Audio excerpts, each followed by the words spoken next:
Nerd Academy podcast is released weekly at 12 p.m. Eastern Standard Time, available on our website at www.thenerdacademypodcast.com and wherever you listen to podcasts. You can find the Nerd Academy podcast on Facebook, Twitter, Instagram, and YouTube. You can also help support the show by going to patreon.com/The Nerd Academy podcast, where every donation allows us to bring you more exciting content every week.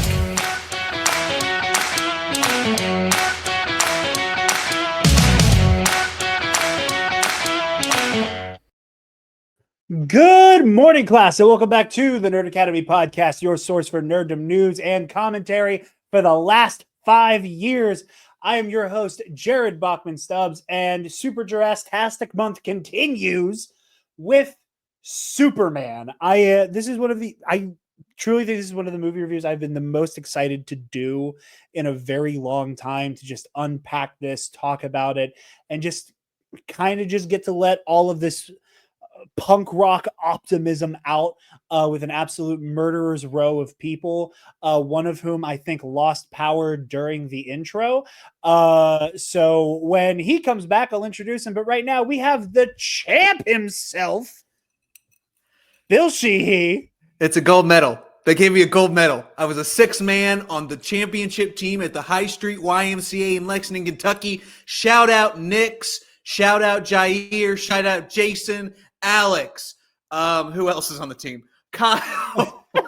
Shout out to the champs, the real winners, because I just came off the bench, hit a couple threes, and we won. I was happy to be there. Yeah, you hear that? You're hearing the three. You're hitting the threes, and that's what matters. That's right.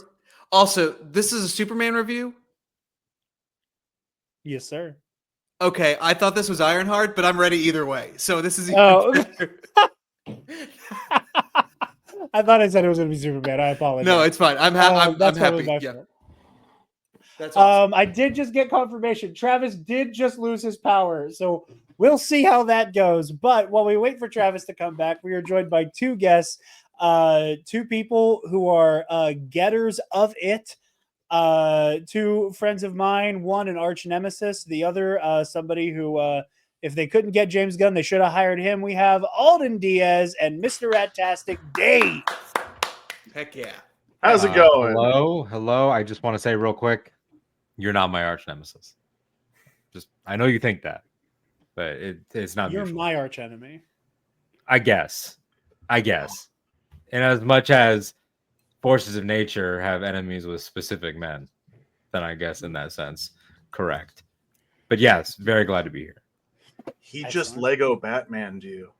He did. You're his arch nemesis. He really is Lego Joker, like to a T. His entire being is Lego Joker. Wow, you just blew my mind with that. That is true. Honestly, the audacity to come on his podcast and say that you're not his real arch enemy, you gotta love it. Those are some balls. You don't understand. He fights many people. He's good point. Low-key, a really good point. One of the greatest comic book castings, and that's a top 3 Batman film for me. Let's just review Lego Batman. So they make a 2 votes joke right at the beginning, which that's immediately points for me. Anyway, good film. Very, very good film. Who played the Superman in that movie? Channing Tatum. Channing Tatum. And he's great. He's really good.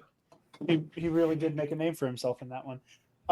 Yeah. Travis just said he'll hop in whenever this gets figured out. So we'll be running roughshod without Travis until his power comes back. But while he is lamenting not having power to his apartment at the exact moment we started recording the show,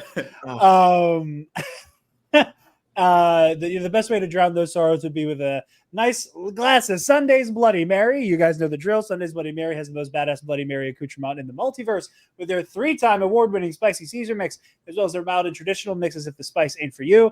You can also get your freak on with some of those award-winning garnishes on the website as well. As a former bartender, I think most Bloody Mary mixes are fucking repulsive. It is just tomato juice. However, Sunday's Bloody Mary is the only Bloody Mary mix that is better than a from scratch Bloody Mary. You can take that to the bank. And if you want to shake up your Bloody Mary game for life, go to sundaysbloodymary.com/shop and use the code TNAP, TNAP at checkout to get 10% off your order and help out your favorite nerds while you do it. Wow. That's it. That's really good. Good shit. That's really it. That's really it. What do we think? Well, I guess I was gonna say, what do we think Clark drinks? But then I was like, He can't. he has no need to. Hot It's just cocoa. it would just be for taste. Hot cocoa is canon. Yeah, that's in here. Yeah. This Superman strikes me as somebody who likes the flavor of an old fashioned. Yep. Or is like still drinking whatever Pa drinks, like out of the 16 pack.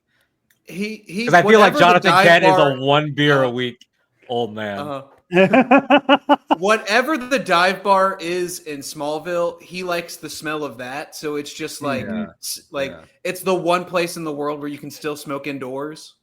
Yeah. And It's that blue bar next to the place that closed down that had the good burritos, but now they got the good burritos down south. That's right. And you know it's a good burrito because it's a burrito. That's a burrito. That's how you know it's good. Not to be confused with the place that sells the really good donuts, which will be opening in the future Luthorria, as we learned. The dough hole. The dough hole, yeah. That I guess has a Baravian cream question mark. We don't really know what he got, but let me put my Baravian cream in your dough hole. You know, that's Baravian cream. And he got mad when we were talking about him being the Kentucky Bicycle before he got in.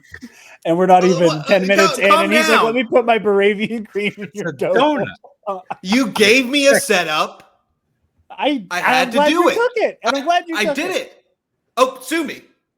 Jesus Christ. I will say, upon having seen Superman twice, I think that exchange might be one of the funniest moments in the whole movie.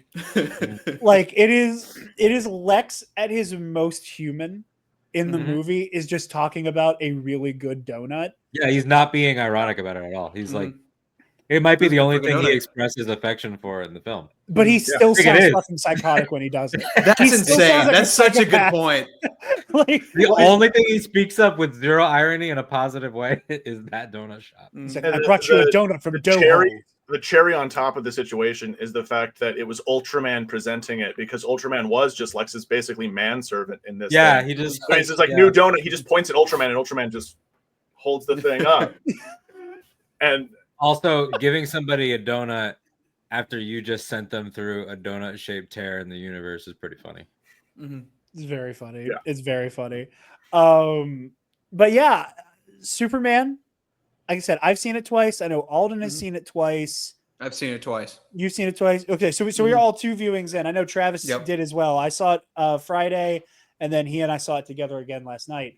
We'll just kind of go around here. Alden, I'll start and kind of work up from the bottom of the screen. How are you feeling? 2 viewings in, couple days to kind of simmer in it. How are you feeling? How are you feeling now that we finally have this movie in our hands? I feel almost the kind of the level of positive satisfaction where you're afraid that the other shoe is going to drop. It's like there's a hole, not a hole, but there's a tension, I guess, in my soul, maybe from just years of being in fandom, whether that's comic book stuff or film or wrestling or whatever it is, where I just it feels like the good can't actually be that good. And now, especially that we've seen so many of these, I don't want to cast a negative shadow on stuff that does have good to offer. Things like I was gonna make a Dark Knight Rises reference negatively, is what I'm saying. And Rises is a fine movie. It's fine.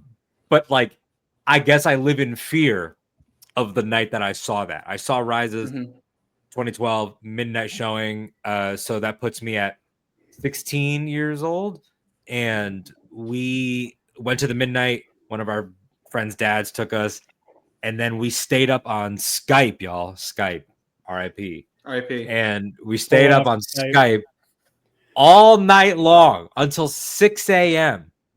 And by 6, we didn't like it as much. And that was the first time that had ever happened. We literally left Rises. My friend Gabe, shout out Gabe, Gabe literally, and he knows it. His exact words were, "I think that was the greatest movie I've ever seen in my entire life." Coming out of there, and then by 6, he was like, "That movie's kind of disappointing." I live in fear. I live in like I get it. Like when a dog gets kicked, I'm always like, "Ooh, is it gonna happen? Is it gonna happen?" But I have been riding a high. We're recording this almost a full week after I saw it, so I got to see the Amazon whatever early screening on Tuesday, and I've been floating since then. And this is after it had a not saying like I had a higher bar of expectations, but in the same way that we're going to talk about with like a self-proclaimed loudest Superman fan, it's like we all have like our personal like things about it that we bring into it, and mine was like the fact that James Gunn is one of my people, and I this is going to get really heady, I apologize, but like in a time now where it's like so many people have been so viscerally disappointing, like it's like James is like, I can't help but latch onto people. I got dad issues, y'all. I'm always latching onto an older guy. It's just something that I do. That's why I partner with Ken Alden. And so it's like I latched onto James in a world where I lost another J named comic book legend who made a couple big movies. Like lost him, lost another J name to something far worse. So it's just like James is there. It had a high bar. He was 6 for 6 with me on all of his movies, and this being the 7th one, I was just like, can he do what I know he can do? But like, how's it gonna be when like the James Gunniness, like it's like when your punk band's about to go like super mainstream. Not that he wasn't already mainstream, but it's like the Guardians movies from Get are for you or they're not. Like take them or leave them. This was like it had to clear like the Pixar Star Wars bar of like Americana, making people feel good. Like his like we know from today, there's a alleged report that a pussy joke was cut out of the movie for Guy Gardner after they killed a kaiju, and it's like things like that. Like James had to show restraint that he hadn't shown before. He had to play it way more like a much finer line than he ever had before. Because Guardians, it's like if you don't think that's funny, fuck you. But you can't do that with this. Clark has to be funny in a way that everybody's appreciate, and I have both been heartened by both theaters in a very red area, I might say, have reacted so positively. Laughter and like kids whooshing, like it's like I feel like I'm back in like pre-COVID. Like it's really weird. God, that makes me. I just didn't realize or think about it until now. I'm disappointed there weren't any kids in my showings. Like most of my show, because my first show. That's not safe where you are. I'm kidding. I just wanted to make a joke about Latrobe. Place I don't live. It would have landed funnier if Travis was here. Yeah. Anyway, both men formerly from Latrobe who now live in the city of Pittsburgh. I'm sure there were babies maybe in yours because there's that viral tweet about the baby who was quiet for the whole movie. I would like Superman. Yeah. I would love to claim that baby as a yinzer. But no, that just occurred to me. But it's by virtue of the times I saw it. Like Friday, I could only make the fucking 10:20 p.m. showing. So like that was all adults, and Travis and I did like a Sunday night later showing, not quite as late last night. But like there is a part of me that in that, very Star Wars way of like there's something so beautiful about seeing the legacy of how this, no pun intended with the former title of the film, but like there's something just so validating about seeing like the next generation have that moment where like they go, oh, like they don't have the words for myth empowers me. I feel like I can take on the world because of like this modern day mythology. They don't have the words for that, but seeing the next generation feel that and go, this is going to continue. We're always going to have this because this has always been a part of us. And that's something that I know we're going to talk about it like when we actually get in, but like before you move on from that, there are going to be kids in like 10 years, 15 years that are going to be like, bro, the opening text of Superman. Yeah, like man, they're like it's already iconic. We'll get into it. But like, I can't wait to talk about it. because like when I also saw it on Tuesday last week, and like I knew you had also seen it, but like the first thing like I sent to you after I sent you a really, really long voice message. But the thing that I sent like right after, like, because it just like sat with me was if I had seen this movie when I was a kid, I might be a Superman guy more than I'm a Star Wars guy. Because like it just feels like you're talking about like what kids in 10, 15 years are going to talk about, the opening text at the beginning, all that stuff. It made me feel like a kid. Like it just like and on my second viewing, like I don't know what it was, but like I walked out and like the movie had ended. And I just like, that's fucking Superman. Like that's just like that's the Superman movie that I have wanted my whole life. Like it's like I don't want to say crazy things like hyperbolic things like they never need to make another one. That's stupid. Obviously, I want 6 of these, but like but it and there's so much like I logically know has never been adapted that I want, or that has never been done correctly that I want. And things that I know Gunn will do that other people won't. Like our chances of Bizarro skyrocketed. With some evidence. But our chances of other things like the Bottle City or like whatever the fuck are way higher. So I know what I'm about to say is crazy, but like it feels in the way that the Batman feels, in the way that the first Spider-Verse feel, like we went to play Super Bowl. We left it all in the court. It's over. Like if we got destroyed tomorrow and it flopped, we will have done everything we wanted to do. That's how it feels. Like if there's never a Superman 2, it's like, yeah, but he kind of did all his, like, it's all there. Killed it in one. Won, though. Yeah.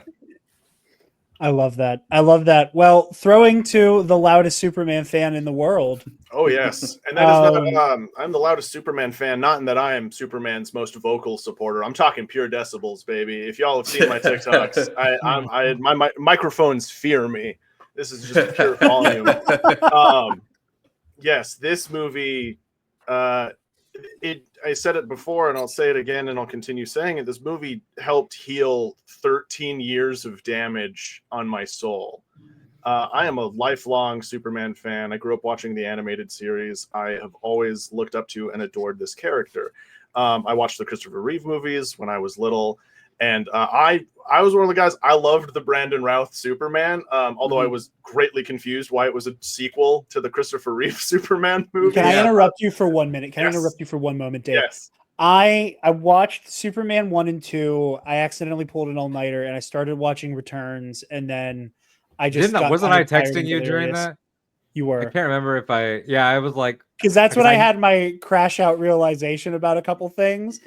Including well, you knew it was a sequel to 2, right? I knew it was a sequel to 2, but had you asked me, it like overwrites 3 and 4. Yeah, yes. And I knew that, but had you put a gun to my fucking head, and said, "What year does Superman Returns take place?" I would have said it took place in the 80s. Yeah, interesting. And when motherfuckers have Nokias out and laptops, so it like retroactively posits that 1 and 2 must be in like 03. Yeah. Like no, because it's 5 years after 2, and I did the math. Oh yeah, and what that means is that Superman 99 took place in 2001, which you can now make the argument that General Zod was 9/11 in that universe. Oh, you know what? Yeah, I will make that argument. I'm adopting that. It fits. He was destroying landmarks left and right, willy-nilly. Where was George W. Bush in Metropolis? Wait, hold up. Yeah. No, he doesn't, because they fly in Metropolis, which is New York, because the Statue of Liberty is there. They fly past the Twin Towers during the fight. They fly past it. When Zod, but they never show him ever get touched. Well, they could have. That could have been tasteful editing on the director's. I was going to say, hey Dave, you want to know what building isn't in Superman fucking Returns? Not to be glib, but you know what building isn't? And look, oh no, Zod, the kids in that world are like hashtag never forget kneeling. They're like never. They're like everything is like some sort of kneel before Zod 9/11 hybrid. America never kneels is like a thing people say. I want to We hear are- a Oh, Toby it Keith would song be from that too. universe. We are 19 minutes into a Superman review talking about if the Twin Towers are or canon. are not in It's Superman Returns. tangentially related. You're- not I get it. crazy. Yeah. Bill, Exactly. you've been around- Absolutely. you've been around We've this made that show for abundantly too long. clear. Abundantly That's- clear. So Jared watched Returns, is what we're saying. All of that to say, you All of watched that to Returns. say, I needed All to that bring to up. say. with the needed to very, bring up very, that very lunacy. well aged, wonderful pair of Singer and Spacey productions. Yeah. Singer and Spacey. What an amazing creative team. Yeah. It aged so great watching those credits fly by. I It is rewatched all the Superman unfortunate movies that- leading up to this, and just watching that was just. It is Okay. unfortunate that Spacey's Hackman is really good. Mhm. He's really good as the Gene Hackman, like that I don't Yeah. prefer, but Kryptonite. when to make another reference to Superman Returns, when Lex walks out, when Lois and her boy are looking at the yacht and they see the big line of wigs, and suddenly they turn around and Spacey's just walking out of the frickin' bathroom brushing his teeth, and he's just so caught off guard and just Ms. Lane. It was so good. It was so good. Like, I love seeing Lex completely caught off guard, but just like, all right, we're doing this now. Let's do it. Right. Like, I can kidnap a kid and a journalist right now, whatever. Yeah, but I enjoyed the 2006 Superman, and then of course, it went nowhere. And then years later, my I think sophomore year of college, Man of Steel happened, and my friends warned me about it. They knew off the bat. They're like, Dave, you need to tell us what you think. And I was like, what do you mean? And they're like, you just gotta let us know, man. And this was 2013, Man of Steel, the beginning of the Snyderverse, and also the beginning of Injustice: Gods Among Us. Was a diabolical year for Superman, and it then led into the rise of stuff such as The Boys and Invincible, Brightburn to a lesser extent. But for 13 years, the evil Superman or the brooding Superman or the sort of anti-heroic Superman has taken sort of center stage in the talk about what Superman is. And it's the most heartbreaking experience I have gone through. It was absolutely brutal. And seeing this movie healed that, and now seeing online reactions from so many people, seeing so many Hope Core videos being like, wow, I kind of feel like being a better person after watching a movie. I'm like, yes, thank you. Yes, it's doing everything I wanted it to do. This movie might not be a perfect movie, but it may very well be a perfect Superman movie. Yep. And I adore this thing. I adore it. I saw it the second time last night to be fresh and ready in my head for this. And I'm probably going to see it 2 more times before it's out of theaters, because I need that right now. Dave, I don't know if you're aware, but kindness is the new punk rock. So like, It is. It's just, so just, awesome. Just keep that in mind. Keep doing it. That's awesome. Oh my God, it's just so true. Punk rock is about going against the establishment and what the man is telling you to do. And unfortunately, now we are in a time where the establishment and the man are telling you to just be awful. And so Nice is literally punk rock. Like, we've actually gotten there. And the movie encapsulated it so well. And it's a fundamental understanding of like what punk is. Like we were talking about this on Anytime, because it's like the thing that we both were so focused on after the film is that like the understanding, especially in America and in Britain, of what punk is almost entirely formed by the 60s and 70s, which is valid, but that was punk against a conservative establishment. But like punk is not defined by the visual aesthetic of it. Punk is defined by the tone of the time. So it's like, if America right now obviously is hyper conservative. So punk is like coming out in freakier and more sexual and more colorful ways than it has over the last, like, we're in cycles, and then eventually hopefully these days will end. Maybe not, who knows. But this watch could be Superman. The last year. Feel better. Have some hope. I know. I'm already depleted. Don't do Alden shit. I'm already right now. depleted. Well, my point is that it will be at what, like, the conservatives then will try to be like the punks of the time. So you have negative and positive like movement to this, but this movie correctly puts forth the idea that the society that we have here does have its like positive golden elements, but there's something so sinister that is like this close to controlling everything. It's like a battle for the world's soul, because it does have the Justice Gang, it does have the Hall of Justice, it is still a golden metropolis, and things are pretty good, but you can tell even in like the the metaphor of the hidden prison that's off the books but still in league with the U.S. government. There's a steady buildup. Like it starts with the dissidents, right? He says like most of these cells are people locking up their political opponents and everything, but then there's a few personal ones in there. There's the ex-girlfriends, and now it's my enemy, and it's like, and the propaganda is ramping up, and the land deal might happen. Like the world's this close. Even with all that, the thing that really struck me, like when the Hammer of Bavaria like slams Superman down, what's the first thing that they show? They show Ali or Malik helping Superman. Like even amongst all the shit that's going on. Yeah. Pittsburgh native, beloved son, Mr. Rogers said, always look for the helpers. And immediately look who's there. Look who's helping Superman. This it's who, and they established like the heart of it is just one day, Superman was doing something good and this guy fed him. Like and that's all it took. And we'll talk about Lex in full, but it's just like he dies for the sin in Lex's eyes of feeding this alien. Like this sinister core that's building up in the world that Lex defines so badly wants to dehumanize that it is like it has like aggressive animalistic responses to shared empathy. Like the idea that this brown poor nothing vendor who says I have no family, everything, like the fact that he would dare treat this like a he is so beyond him. But like the world like defaults to that. Like that's what I love about the Justice Gang in this, and Metamorpho, who I guess joins at the end.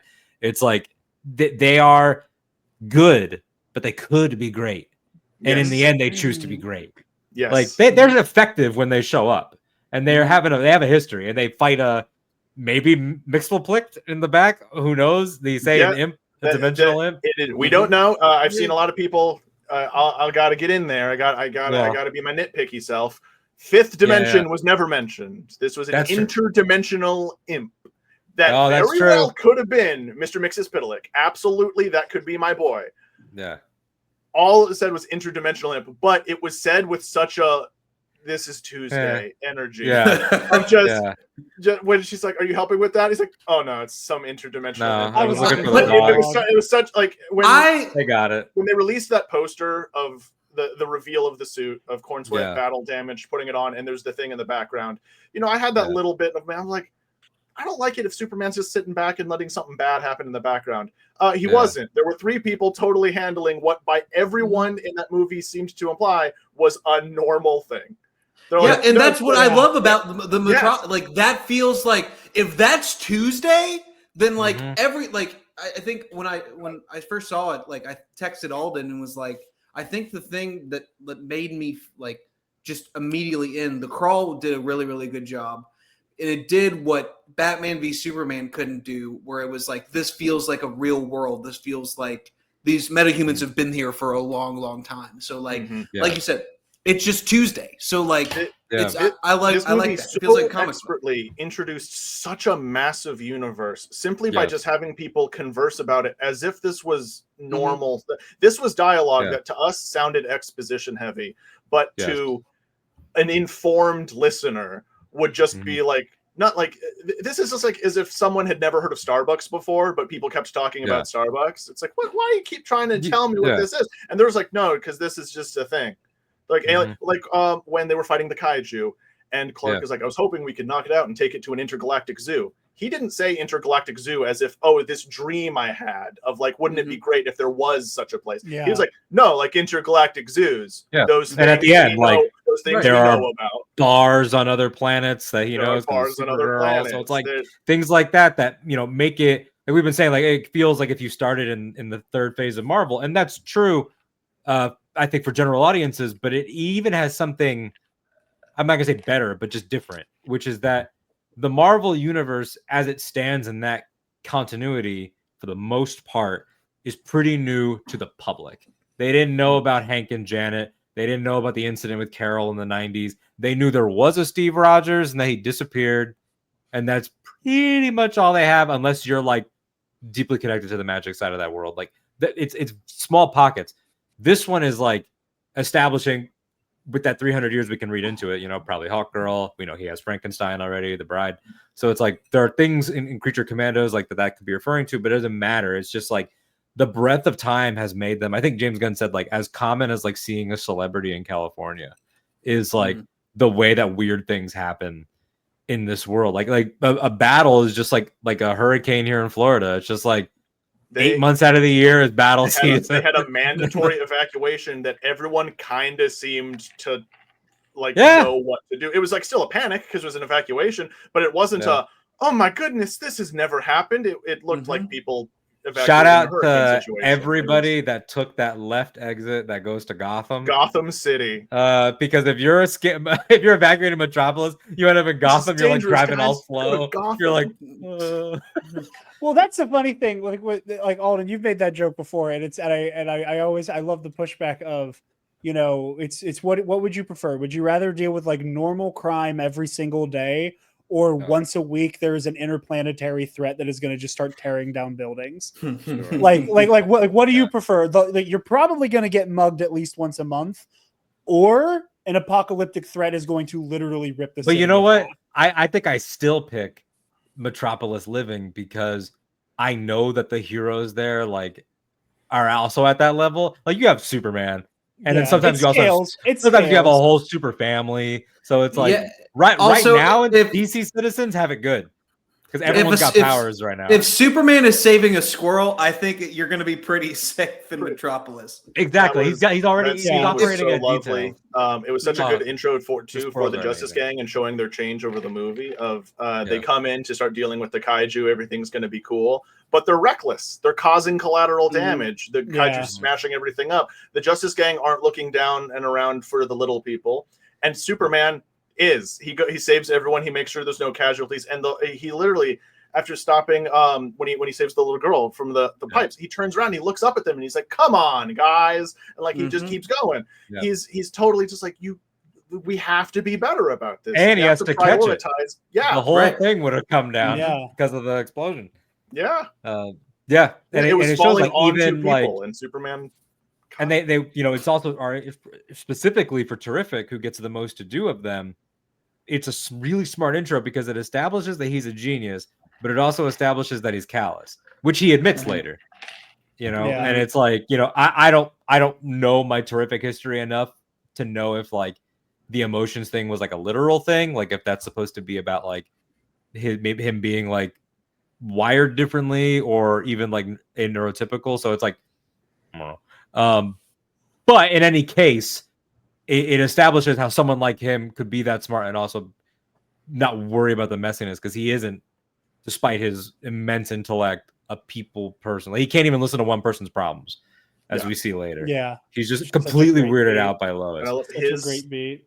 His turning point was seeing Clark's reaction to the complete message from the L's, because previously, immediately that when Clark's like, I was hoping we could capture it alive. He did that. He rolled his eyes like, come on, man. And he flew away. Yeah. And then he blew the thing up. Then he sees that. And then the next scene we see him is when Lois is coming and being like, I need help trying to find this guy. And Mr. Terrific's like, yeah, actually, let's do this thing. Yeah. He actually is motivated. They all have that thing. For Guy and Kendra, it's the same thing. It's seeing the kid on the news, which I think is great. But like, the scene that really stuck out for me in a similar way is Metamorphose, because he is held at hostage because his son is held hostage. Quick note on the son. It's just like after the opening text crawl, I just love that Gunn had the confidence to be like, I'm not explaining shit. Like I gave you everything you need. That's a good point. He gave us everything we needed. He said superpowers Crawl exist. gives you everything. There we go. The tiny details of like, why does this multicolor power man have a green alien baby? It doesn't matter. Don't worry about it. Emotion You're tells asking. you. Well, The second Clark goes, "That's your son." Like the audience gets it. You know. Yeah. If I may, for a moment, what I love about that so much, and what I love so much about this movie as a whole, you know, it's James Gunn masterfully here goes, we have spent nearly 20 years doing MCU, and the general audience has like graduated from needing everything to be super grounded and it's too fanciful, they don't like it, to it's fanciful but we're going to lampshade it, to it's fanciful but like we're going to still poke a little fun at it. He's like, the audience has accepted so much. By the time that Avengers Infinity War and Endgame exist, James Gunn is able to go, y'all will accept this. And he was a part of it too. Like we all remember. But I'm just saying, like, we all remember each breakthrough point of what you're talking about. Yeah. And then 2014, he has one. 2017, Taika has one. And then 2018 is the final, like, because like Guardians is a modern New Hope, whereas like Ragnarok is a modern Masters of the Universe. Like Ragnarok requires an extra level of goof that you have to like really accept. Like it's a stupider movie than Guardians. So once they accepted that, it was like, and then 2018, there's another breakthrough, which is having Into the Spider-Verse, which was the ultimate test of will the audience be confused? Having Holland and all of these versions all at the same time, and they weren't. And after that, they'll accept that's they were paving the pathway of the suspension of disbelief. Audiences had to warm up to it. Comic readers were used to this stuff, and we're gonna see it again with Doomsday, where it's like they're not used to like the casual modern audiences dimension like hopping. Exactly, and like modern audiences right now in the nerd space are like pre-bemoaning Doomsday and everything because they haven't.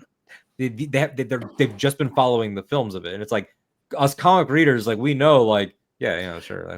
And also, like, here's the thing about the audience. We're the audience now. Like, 18 to like 50-year-olds have been reading comics or have some type of knowledge of comic books. Where like, I think that we just accept it. Like, I am not a human. I didn't read a lot of Superman comics when I grew up, but like this, I immediately was in.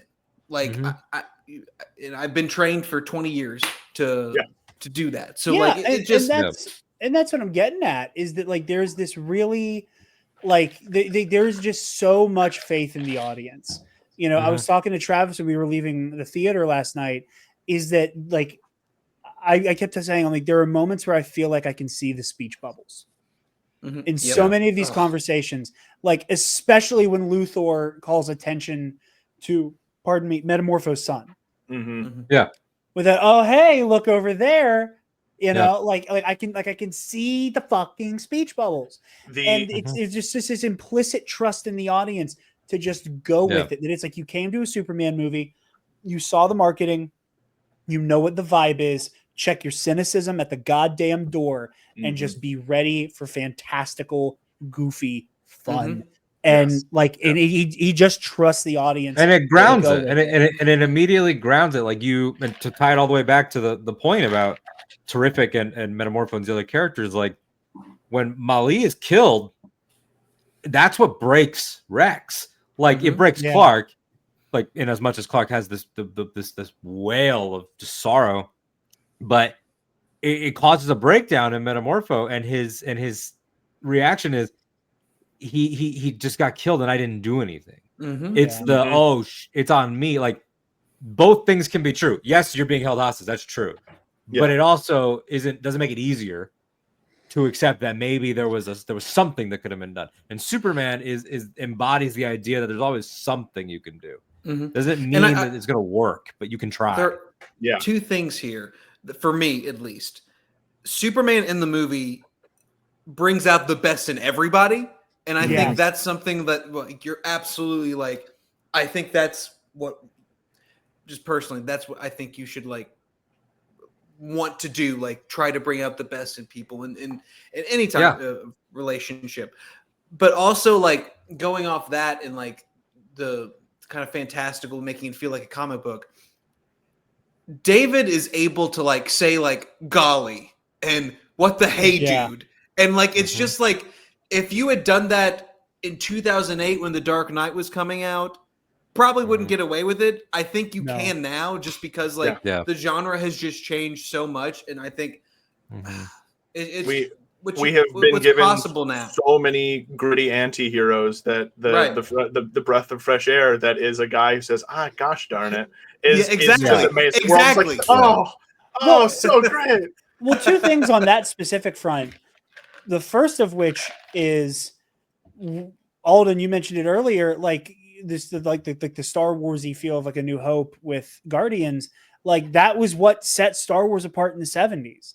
Everything, like, you know, in the shadow of Vietnam, in the shadow of Watergate, in the shadow of the Cold War, everybody were these dirty, hairy anti-heroes. You know, he's not a good guy, but he's not as bad as the bad guy type heroes. And then you have Star Wars come out, and it's just, you know, like, and every hero in that movie is just a wonderful human being. Even a scumfuck like Han Solo is defined by making a deeply selfish, life-threatening decision to come back and help during the Battle of Yavin.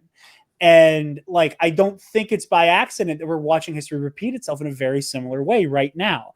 That in this age of anti-heroes, in this very meta cyclical way, that like we all got super cynical again, and then even Superman was affected by it, and Superman became this brooding guy who hates being a hero in the Snyderverse, and then we get Homelander and Omni-Man and Injustice, and now we're back here of like again, it's punk to be a hero. And we microdosed it with the end of the Batman. The end of the Batman was very telling, dude. For the way we discussed it, like as a culture, everybody that you talk to, whether they think it's a perfect movie or a pretty good movie, latched on to and then at the end when he uses the flare and guides them all through, and he's helping those people, and the woman touches his arm, like everybody talks about that because everyone was like, oh my god. Like it felt like we had finally, and again, there's things to love in the 9/11 to that movie run of Batman, because 9/11 does change everything. Like we joked about it, but it does, because it is fundamental to the Zack Snyder, love it or hate it. It's fundamental to his like ethos as a creator. In the same way it changed Miller, in the same way it changed Bill Maher. It changed a lot of people. It did change Bill Maher for the worse, some would say. But I saw a TikTok yesterday, and I think that I think you mentioning the end of the Batman, where he like it is that hopeful, like this is he's being a hero. Yeah, that movie is so like. A lot of it is like gothic, like, you know, it feels ripped out of a comic book, but like, I think the reason I know it's unlikely to happen, but like the reason I want to see Pattinson and Cornsweat Superman is because at the end of the day, they both understand, or the writers of those movies understand, that what makes Batman compelling, what makes Superman compelling are those moments. And putting those guys together, and seeing what they can do. Like, I don't know who the DCU Batman's going to be. It's probably not going to be Pattinson, but like, God, if it was, that could be really, really cool. And I do want to talk about like the future towards the end of the episode, and I do want to put a pin in that. The other thing I wanted to bring up with like what you were saying, Dave, with like the gosh darn it, gee golly wow stuff, is that like we get that from Clark when he's around people. And what I think a lot of the attempts at Superman over the last 13 years hyper focused on, and this movie knew it's like a very potent sauce or seasoning. You don't need a lot because it's going to overpower the rest of it, that you can have Superman be a fucking hard ass with people sometimes. You know, like again, when he first sees the Baravian president or like monarch or whatever the fuck, Benjamin Netanyahu.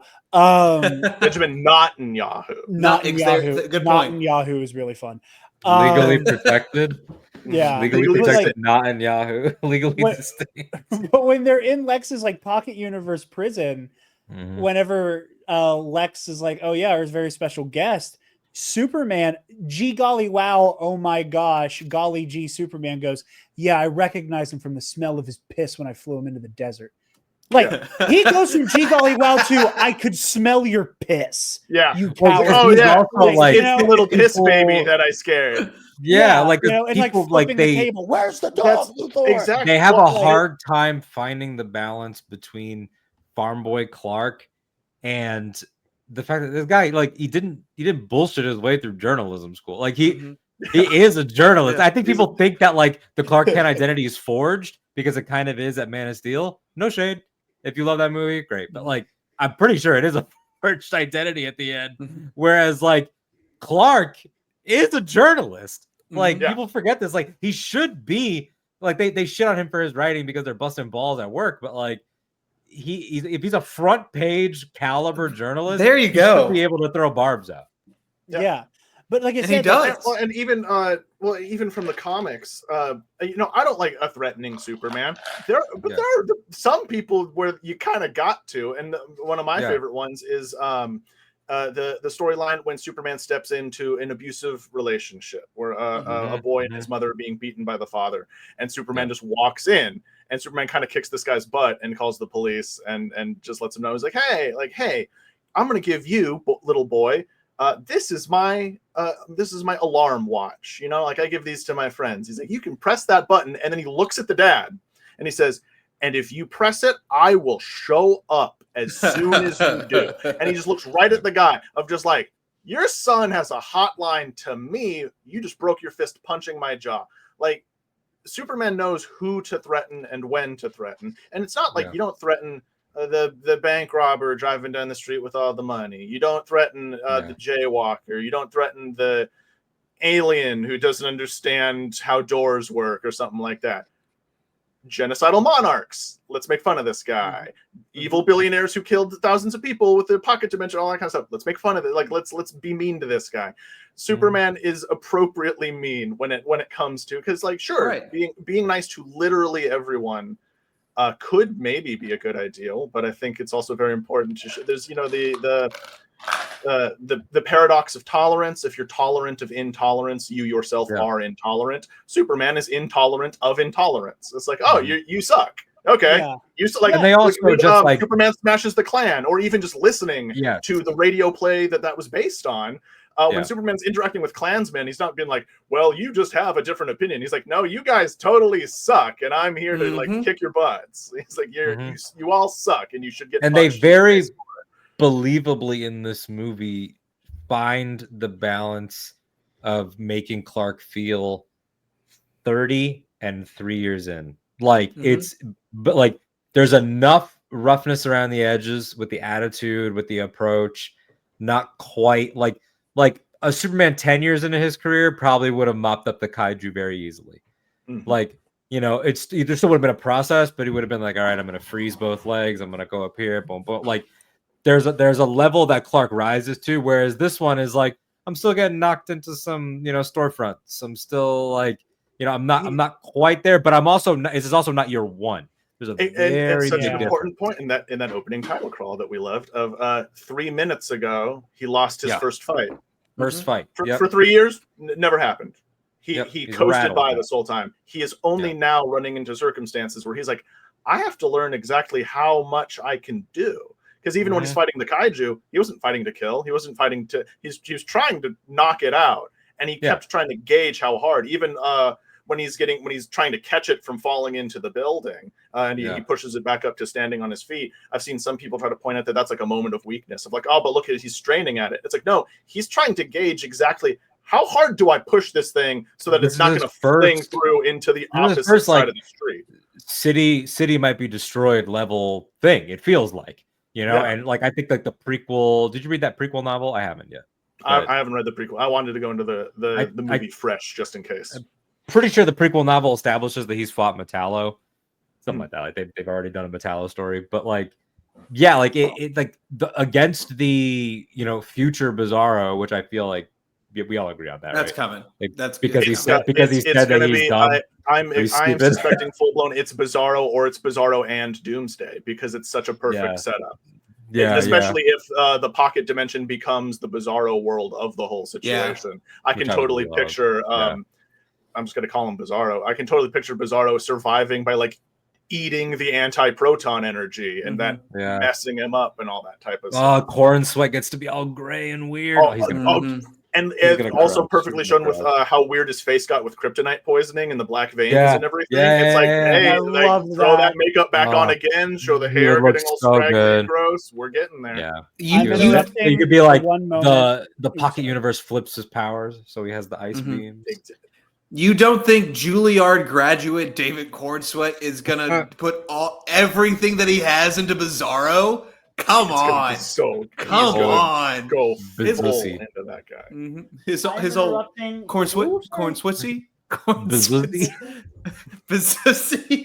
You gotta put your whole Bizzussy into it. I'm interrupting for one moment because we have a rare Richard Nerd Academy cameo. Because this criminal found a way to open my door just now, so I'm gonna go return him to his mother, and I'm gonna pause the recording for one moment. I'll be right back. I'm gonna make another drink real quick. I'll be right back. All right, Richard has been returned to the living room. Sorry for disrupting the episode, but no, and like if I truly have nothing to say for that. Like, how am I feeling? Thing because we've talked about so much of it. Like Dave, Alden and I basically hopped on Fortnite like when I got home from the movie when I saw it on Friday, and like what you said, like that was the first thing out of my mouth was the whole this is a correction to the record, and it doesn't feel pointed, it doesn't feel angry, it doesn't feel smarmy because it can't be. If it's a correction to the record of what Superman's supposed to be, it shouldn't feel bitter. But there is a moment. And we joked about it before we got on air. We joked about it before we lost Travis for the evening, which is still so fucking funny. Was this feeling of like, finally people are going to get it again. Like Dave, the review you posted on TikTok where like you were talking about like somebody motherfucking you at a convention for saying Superman's your favorite character. And they're like, he kills children. And he goes, no, that one version of him killed a kid. Yeah. I'm like, evil Superman did. If you read the full comic where that happened, it ends with good Superman beating up evil Superman. Like, you can't do this. Incredibly disrespectfully at that. But yeah, I mean, I do kind of want to, because we've alluded to it a few times. I do want to talk a little bit about that crawl opening text thing, because it is such a tone setter, up to and including the saying a new age of gods and monsters. Which can I just say, I love that they're not phases, they're chapters. I love that the chapters have names. I love that it was extremely pulp to use the name. And I will say that the device of 300 to 30 to 3, like everything in the rule of threes coming down to when he lost the fight, and then we know as viewers there's an additional 3 because they've been dating for 3 months. It's like the fact that that it just comes down all the way. I thought, now that I think about it, I think the movie takes place over 3 days. I think it's like about a week. Yeah, it's a week. Okay, I thought it was like, I was thinking like nighttime, daytime. If you believe the chatter about test screenings and stuff, which always take with a big grain of salt, there was an earlier cut of the movie that actually had day of the week title cards, and it really felt like issues. So it's like, and you can kind of find where they are. Like the biggest tell is the kaiju cut.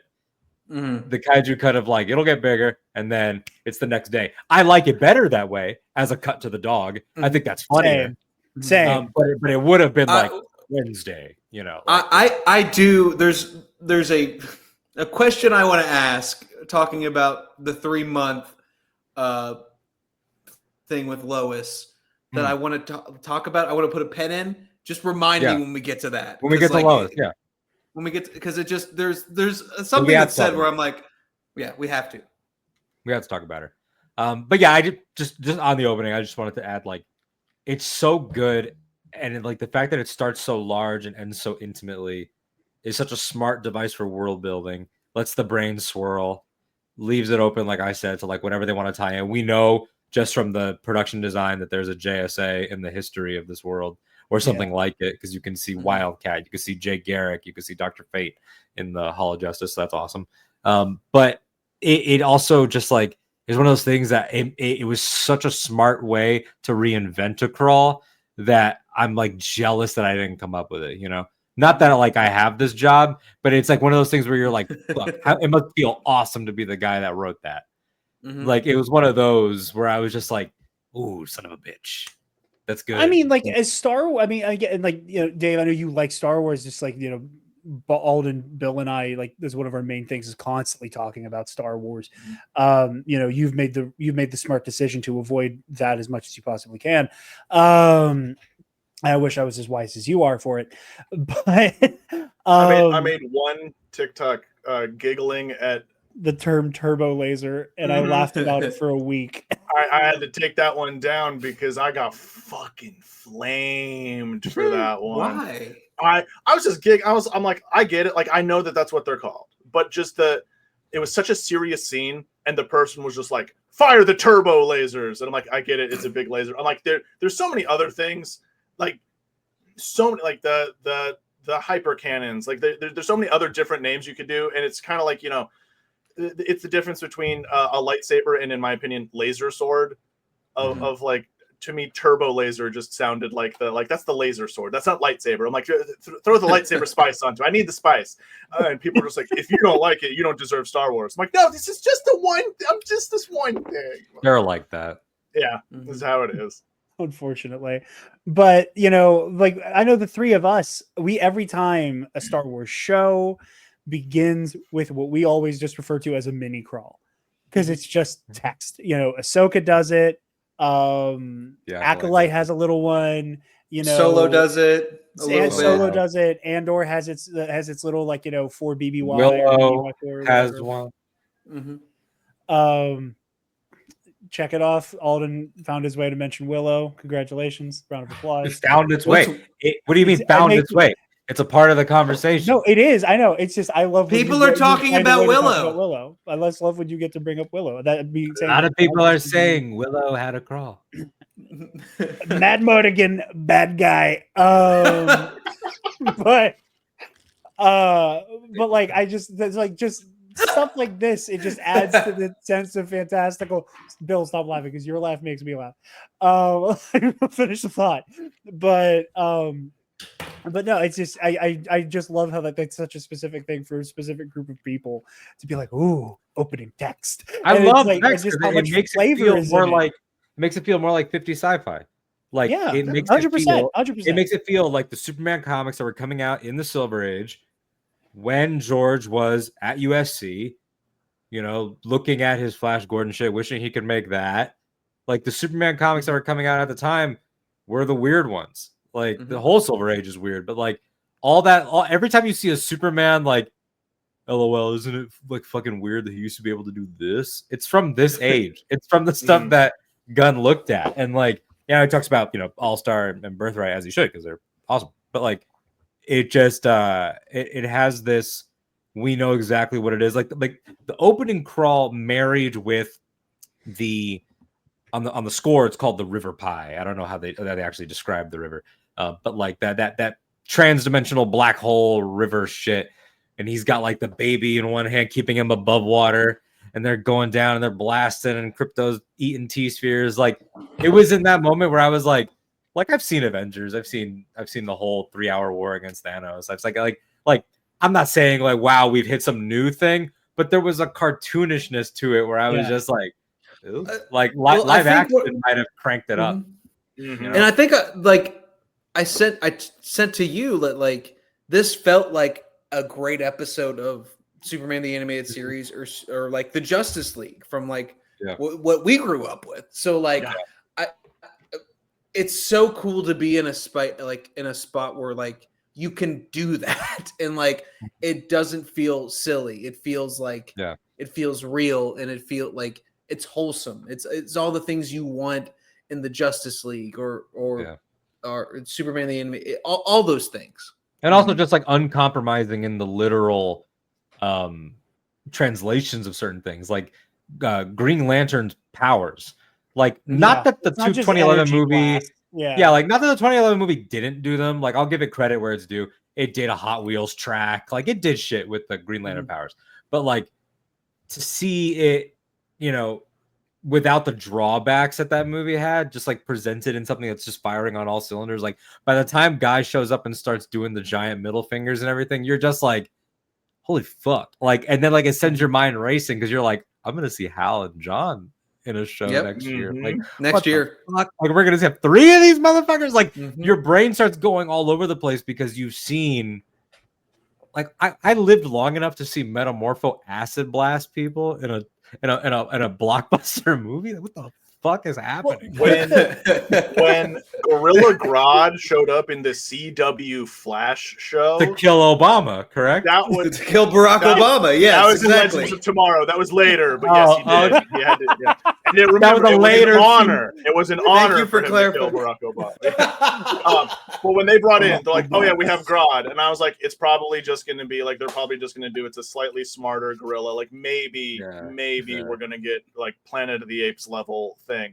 But they were just like, "Nope, psychic talking evil super genius gorilla," and I was like, "Are you?" And like, and he's fighting the Flash, and he's going to keep recurring, and he's going to like bump up. We're going to get Gorilla City. We're going to get all of it. I was like, I never thought in my life I was going to see a live action Gorilla Grodd.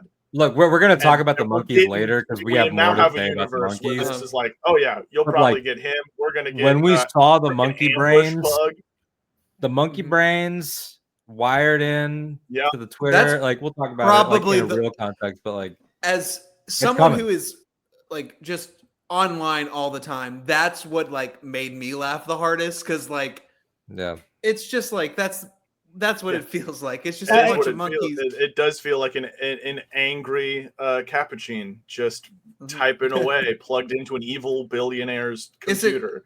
I'm sorry. This is not where the conversation should go. Is it capuchin or capuchin? I always thought it was capuchin. I've always heard capuchin.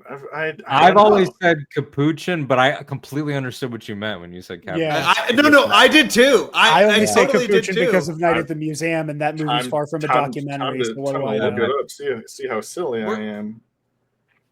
Listen, I don't know. We are deeply silly people at our cores. So, yes, but which is encouraged like by this. what you were saying with like the Green Lantern powers, Alden, like it's little things. It's little things. Can you put in the mic real quick, Dave? Let me see if I can get this thing. Capuchin. Did you guys? Oh shit! Capuchin. It's capuchin. It's sort of a mix of both. Were none of us Capuchin. right? Okay, there you. None of us were right. Okay, you know what? We don't gotta listen to her. She's a robot. And that's and true. That's a robot. That's AI. AI just told us that is probably wrong. Like let's. Butlerian Jihad. I don't listen to them. But like listen to the bots. With the lantern powers, what I think is what so does funny, dictionary.com know? The clankers. Get them. Get the clankers. With Guy's powers, like again, it's little things that like made me happy. Guy, when he shoots the thing into the kaiju's eye, it could have been a spear. It could have been a knife. Instead, it's this weird device that doesn't just pierce it. It keeps going with this goofy sound design where it sounds like you're bouncing on a water bed with the eyeball. He puts oven mitts on the kaiju. He puts oven mitts on the kaiju. Like it's shit like that. It is shit like that. That this feels like, and again, like everybody knows my biggest issue with Andor is the fans of it and the way that people use that show to shit on this stuff, shit on other things. And I am not going to become that guy. But I think you should. This felt like a little bit of a chin check to Marvel. Like how wholeheartedly and silly the embrace of a lot of these concepts and especially some of the powers are. It really felt like a balls in your court. Like out silly us, out hokey us. I want you to do it. I want you to do it. Silly and hokey. This was a comic book. The graphic novelization of this movie would be so one-to-one and perfect. It would get Dan Mora, chain him up to the desk again, throw him this one. Be like, hey, Dan, it's not we a got comic, you for but another year. Do it again. Imagine if this exact movie in a timeline where this could have happened existed during the peak of video game tie-ins. Oh, Like, yeah. imagine the I thought about that Spider-Man so 2 many game times. of I thought about this. that so many motherfucking times. It hasn't, and I mean this in a positive way. I mean it in the same way I mean about Last Crusade, about Rise of Skywalker, about quite a few movies that I enjoy. This has video game plot. Yes. Like, Yeah. it is so chaptered and so direct, except the video game version would let you stop the war in Moravia at the beginning as a tutorial level. Yes. And then, Yes, they cut the and then tutorial. you get your ass beat. You have to lose the first boss fight. Yeah. And that's when the game's like, also, here's the thing. Here's the thing. You know what's funny about you saying, like, people fucking love video games. Like, what's wrong with that? Yeah. People love Skyward Sword, obviously. Yeah. There's nobody who has a Bill's nobody on who his Skyward criticizes Sword agenda tonight. The valid take though. But yeah, so all that to say, like, it just like your point about the Marvel stuff, it's like that one-upsmanship is good. Like, it's like, what Stan Lee used to call DC distinguished competition. Like, people said when Marvel made the first Avenger, everybody was like, wow, they got Cap to screen in an accurate way before we could get another Superman like Chris Reeve. Like, it was a thing that people said. And then when Man of Steel went dark, extra hate went Man of Steel's way because people had Chris Evans, Steve Rogers, and we're like, you have no excuse to be this dark. We have Cap.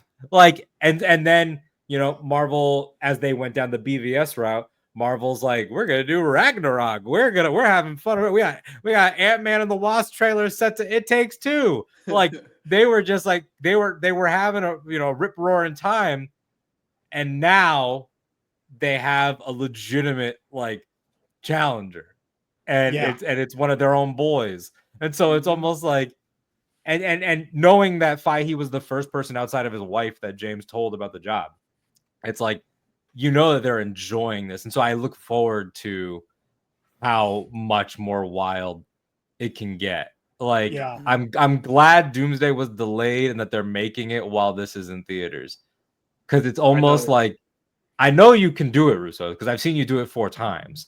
So it's like, but like, get a little silly goofy with it. Like, you're not getting any younger. It's never a better time than now. And also, we'll end up back in dark in 10 years. It's also just like, this is a side note, you're already doing Robert Downey Jr. as Dr. Doom. Make it be fun and silly, goofy with it. Have a silly, goofy time with it. Like, why can't? It's going to be a 4-hour movie. We have proven, and to your point, I'll make that point relevant. Get ready for this segue. We don't need this Doom to be like this product of the 2010s or even early 2020s. Because this movie has proven that outright haterism in a pulp sci-fi way is viable. Like, and I will say, I will say, as a James Gunn fan, I will note for the record, he has been building toward this. Because like Ronan the Accuser is like zealotry hatred, developed or not. Like, that's the idea. And then he cranked up the hater meter even more with Ego, who still has pathos and like connection to the hero, and in his mind he doesn't want to be alone. So it's like, we'll give him that he's a broken figure in a way, despite his heinous acts. But then with 3, it was Gunn saying, no more religious justifications, no more family ties. The high evolutionary is hate for hate's sake, and he keeps that going here. Like, this, just, like, we're coming let these guys that just like are abusive because they know. Because they see everything as so much lesser that they can't help it. And we're coming from a time where so many villains, like, I love me a relatable or an empathetic villain. Like, it's like, of course, like, but they're only evil because blah blah blah. Those are great. You can write such amazing stories with them that have a point, guys. Exactly. But then there are just evil people. Yep. They're just monsters, and sometimes I want to watch a not confused. I don't want to feel bad because you're beating up the guy who has a pretty decent point about why he just slaughtered 100 people. Sometimes I want to watch a guy who just for no reason killed 1,000 people get punched in the mouth. I And want it's to like see a guy. insanity, you know, like Yeah, and there's depth to it. Like, I love that Lex gets to have like a George Lucas level. I'm gonna state the themes, which really a lot of people do in this movie. But like when Yeah. Lex is like, I am jealous. You're right. It is envy. It is that you make us feel useless. It is that I vomit in my mouth. What did he say? Like when I'm mentioned alongside Galileo I feel and the heat of vomit in the Einstein. back of my throat. God, Yeah, it's just like, The but burn of he's so vomit in the back of aware my of all throat. this stuff. He is I- just smallness as a man. and also like, let them die. Like Yes. just point blank, let them die because they like helped Superman. They Are you they kidding chose me? him. Let them Uh-huh. die. Yep. And then we'll turn it off when it gets to a city I care about. He full blown. He's like, I don't. Who cares? Whatever. Yeah. Or Yeah. Mr. Terrific's lovely line of it's like, if you're even 1 picometer off, you would be standing on a black hole where Earth used to be. Can What- I? And he's like, that's can the I kind say of something? reckless science Lex Luthor is famous for. And I- I love that fucking line. Oh, My experience with Superman is super limited, and it's even more limited with Lex Luthor. Nicholas Hoult is the best Lex Luthor in my opinion. Yes. Like Yes. just like, but like, and that's like both of the times that I've seen this movie, it's like been validated for me and confirmed because like it just like that dude is acting his ass off. Has great dialogue to work with, and just like you feel it. People keep saying like he's a hater. Like he's like the best hater I've ever seen in a superhero movie. This Lex. This is how it's the best Lex for me. This is a Lex who, out of pure hatred, would baby trap Superman. He's just like, oh, I hate you so much, we're having a baby. He's like, I'll be back. I'm fusing our DNA, you motherfucker. Like, I'll be back with our son. Like, it's a legitimate like vitriol. That's why I love the movie would have still been fantastic if what Clark had surmised about the situation was true. That I've caught you, Lex, in your Baravian land grab. And it's like, no, Clark. The Baravian land grab is the side benefit of an entire plot specifically to murder you. That to me, like, you didn't need that, but that took it to the next plateau. I think that was definitely an homage to Hackman Lex, because Hackman Lex, his entire plan in like everything was land grab. Real estate. Give me land, and then like real estate, Spacey. Like, I want land, give me land. And so this is like, this is Lex getting for land. But then that little mic drop of like, no. The land, lovely side effect. Yeah. I did this to kill matter. you. I hate you. That's extra sauce. And had anything like, it's also like Lex is defined here by like what undoes him is like a hat on a hat on a hat on a hat. Like had Clark been killed by Ultraman as the Hammer, great. Had Clark been killed by the kaiju, great. But it's like, but I will keep doing things all the way, like up to and including the swallowing of this planet, if it means you no longer exist. Yeah, I'm interrupting for one moment. Somehow, Travis Grossman has returned. He's returned. There it is. After 45 unexplained, actually no, sorry, it's been an hour and 20 minutes. After 80 unexplained minutes, my power came back. Hey, well, we were talking about Lex, the power of hate. It's as the power of hate. Superman sitting out a dimensional imp on a Tuesday. Travis losing power in Latrobe is just is a weekly occurrence. It's true. Yes. The Justice Gang will handle it. They will. They got it. They got it. I want, so real quick, my thing on Lex, and then I want to give Travis the floor for a minute to talk Green Lantern stuff, because I know how much that means to him specifically. As now that he's back.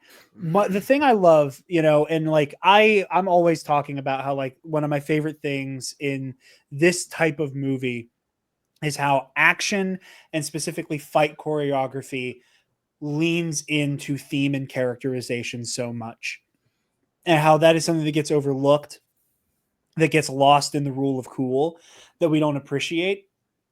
And what I love so much about this Lex Luthor, as all of you said, it's the envy, it's the hatred. It is, again, how incredibly poignant this movie is in 2025, that we have this gajillionaire technocrat who is helping to enable a genocide of an imperialistic state, all for the sake of spiting the people who he thinks chose something more meaningful than him. Like, That is an immigrant.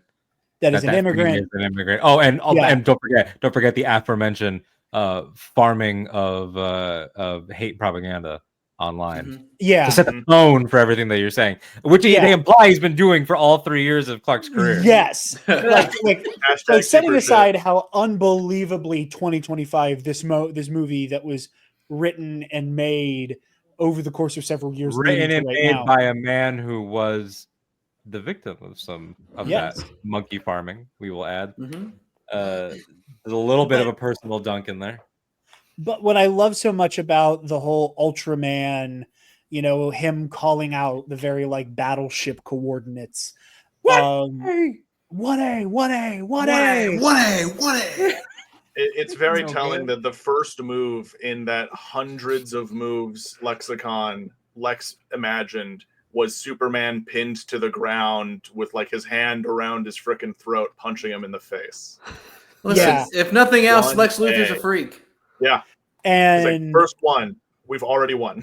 Yeah. But what I love so much about it is that it shows that Lex Luthor understands so intimately and in a detailed fashion how Superman operates. He has this intimate understanding of how he comports himself in combat.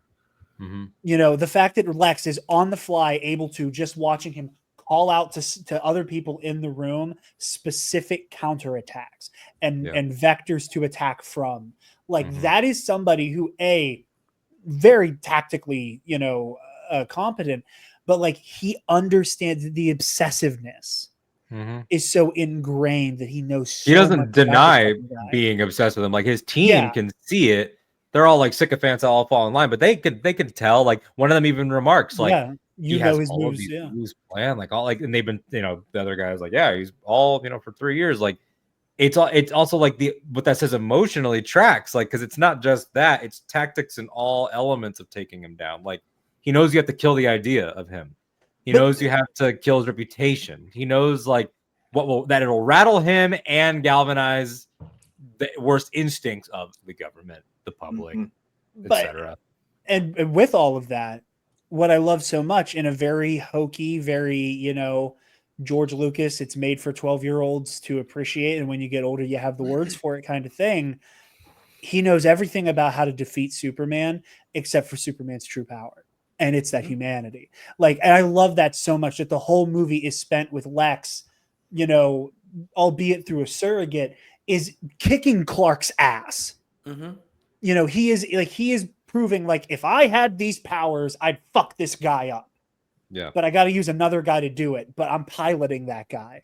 And put a pin in that, everybody that saw the movie, because this is a Lex that will finally power suit up. I know. And when we will finally get that in a live action film, and he is going to beat some ass, guarantee you. But to your point, and what else comes with the humanity, right? Like the humanity is, you are so egocentric in your hatred of me, the immigrant, thinking that I am, because I am an alien, because I'm an immigrant, because I'm a refugee, because I'm all these things, singular and therefore as isolated as you see me as being in your greatness. But what you forget is that the rest of the world, you're right about one thing. Like they did choose me.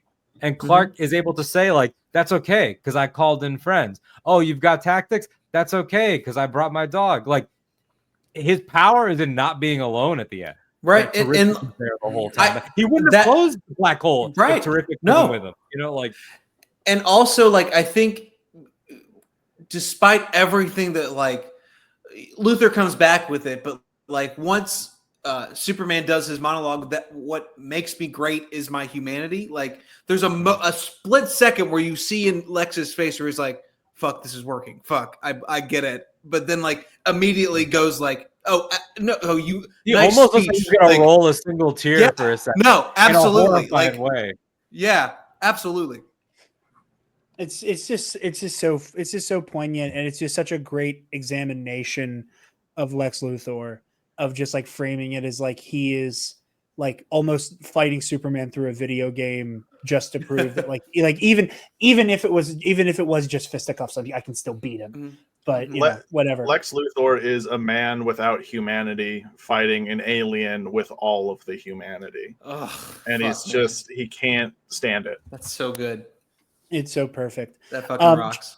Travis, now that you have returned, I want to give the floor to you. We talked a little bit about Guy Gardner and how happy we were to see the lantern constructs be kind of ridiculous between the eye-piercing thing and the oven mitts. But as I typically introduce you on the show, our resident Green Lantern, Travis Grossman, I give the floor to you, sir, to talk how you're feeling about Guy and the lanterns.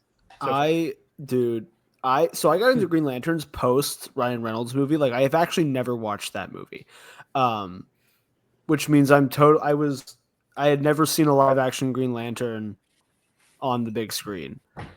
And when they announced Nathan Fillion, I was like, okay, we're getting Hal. It's going to be, we're restarting. It's fine. We'll work our way up into it. And when the announcement came out that he was going to be Guy Gardner, I've been reflecting. That's the moment I knew this movie was going to be perfect. I've been reflecting. It was like, oh, that's very big of you. Very, very big of you.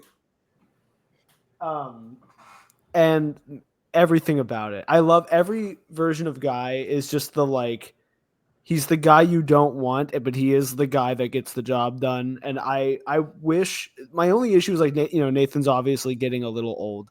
And I don't foresee him continuing this in the long run. And I want so badly to see Guy Gardner with a mullet and a handlebar mustache and a Red Lantern jacket. God help us. That'd be so fucking... Because that would make my entire life.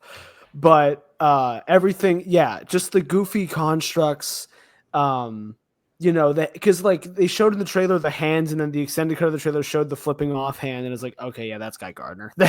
It's perfect. Well, Guy is he's a schoolyard bully, but he's the type of guy who teases you for stuff like, "What's up, nerd? Give me your lunch money." But then he sees a kid getting beat up by a bigger guy, and then he goes and beats up that bigger guy. Like, no, man, exactly. I'm the bully around here. And then he'll turn around and he'll help the kid up, but then he'll be like, "Oh, you got to pay me for helping you." Yeah, and he walks away. I will also say the one of the funniest smaller the funny things for me was the implied vows. It's an implied vow. Yeah, it's an implied vow. Implied vow. Yeah, it's such anytime he doesn't want to do something, it's a vow. It's because in the I don't know if it was New 52 or Rebirth, but I know a later Guy origin is that he was a Baltimore cop, and so that's there. It's making quota sitting at the bar drinking milk with his cereal that also has milk, of course. He went to a freaking. He went to a breakfast Chicken, place, sitting there, of milk and a bowl of watching the news. That scene too is just is just something that's so perfect. Is there's a Green Lantern sitting in a diner eating a bowl of cereal, and no one doesn't matter. Shit. It doesn't matter. Yeah, people probably see him and they're like, "Oh, he's the shitty Green Lantern." They know. So it's it just creates it adds to the lived-in feel. But it also emphasizes as you're building out this world. I was talking to our friend Nikki, who wasn't familiar with Green Lanterns, but Guy was his favorite coming out of the movie. And I was like, well, the thing you have to understand about the Green Lantern ring is that it's not a purity test. You could be an asshole and have immense will. The ring is looking for candidates of will. Sure, it's not going to pick a fucking murderer. Case in point, Sinestro. Exactly. Yeah. Exactly. He's a prick even before you can get pretty bad with that ring. Yeah. And it's and he felt that was fascinating. And I'm and it's showing you this is not how necessarily it's not for casual viewers to be that's what a Green Lantern is. That's what that Green Lantern is. Hal Jordan's not doing the that's not going to happen. Jon Stewart, as we saw in the animated series, draws from his background as a vet. And there's always green Gatling guns and green, it's gonna be this thing that allows for so much creativity. And they made a great case in point for the personalities of this are not gonna be as inherently likable. You're not seeing the pieces of the Justice League all meet each other. You're seeing the concept of a team over there. Right. Like, Guy is not going to be anyone. He's not going to be in that first roster. I mean, maybe because it's James, but it's like the idea that they have teamed up in the mural, the idea that teams still pop up. We might see, and I would love this, honestly, we might see multiple little teams, and we might not see a Justice League movie till the 2030s, which I would love. You know, like, I think that'd be really cool if it was just like the Terrifics over here, Batman and the Outlaws over here. Maybe you do give Rachel Brosnahan powers, as they've been talking about on the press tour, because Lois has powers right now. So, like, that's a lot of people's idea of her. She literally just lost them last week. Like, she just lost them last week. Time out. Lois Lane has powers in the comics? They're on and off.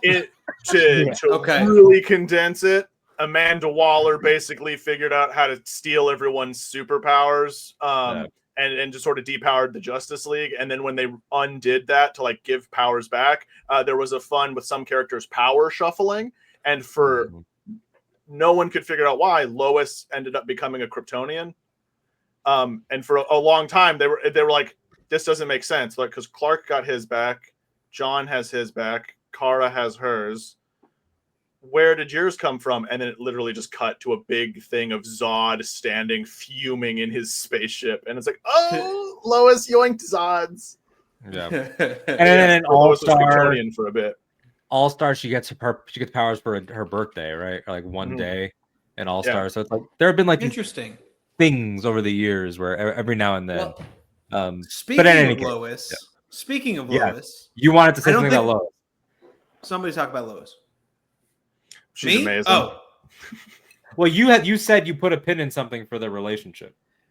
Well, so okay, this is just like me being 3 months is really, really not a lot of time to say I love you.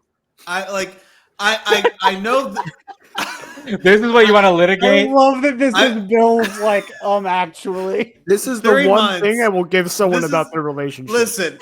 Here's the thing. It's a Superman that says golly. But he's a golden retriever.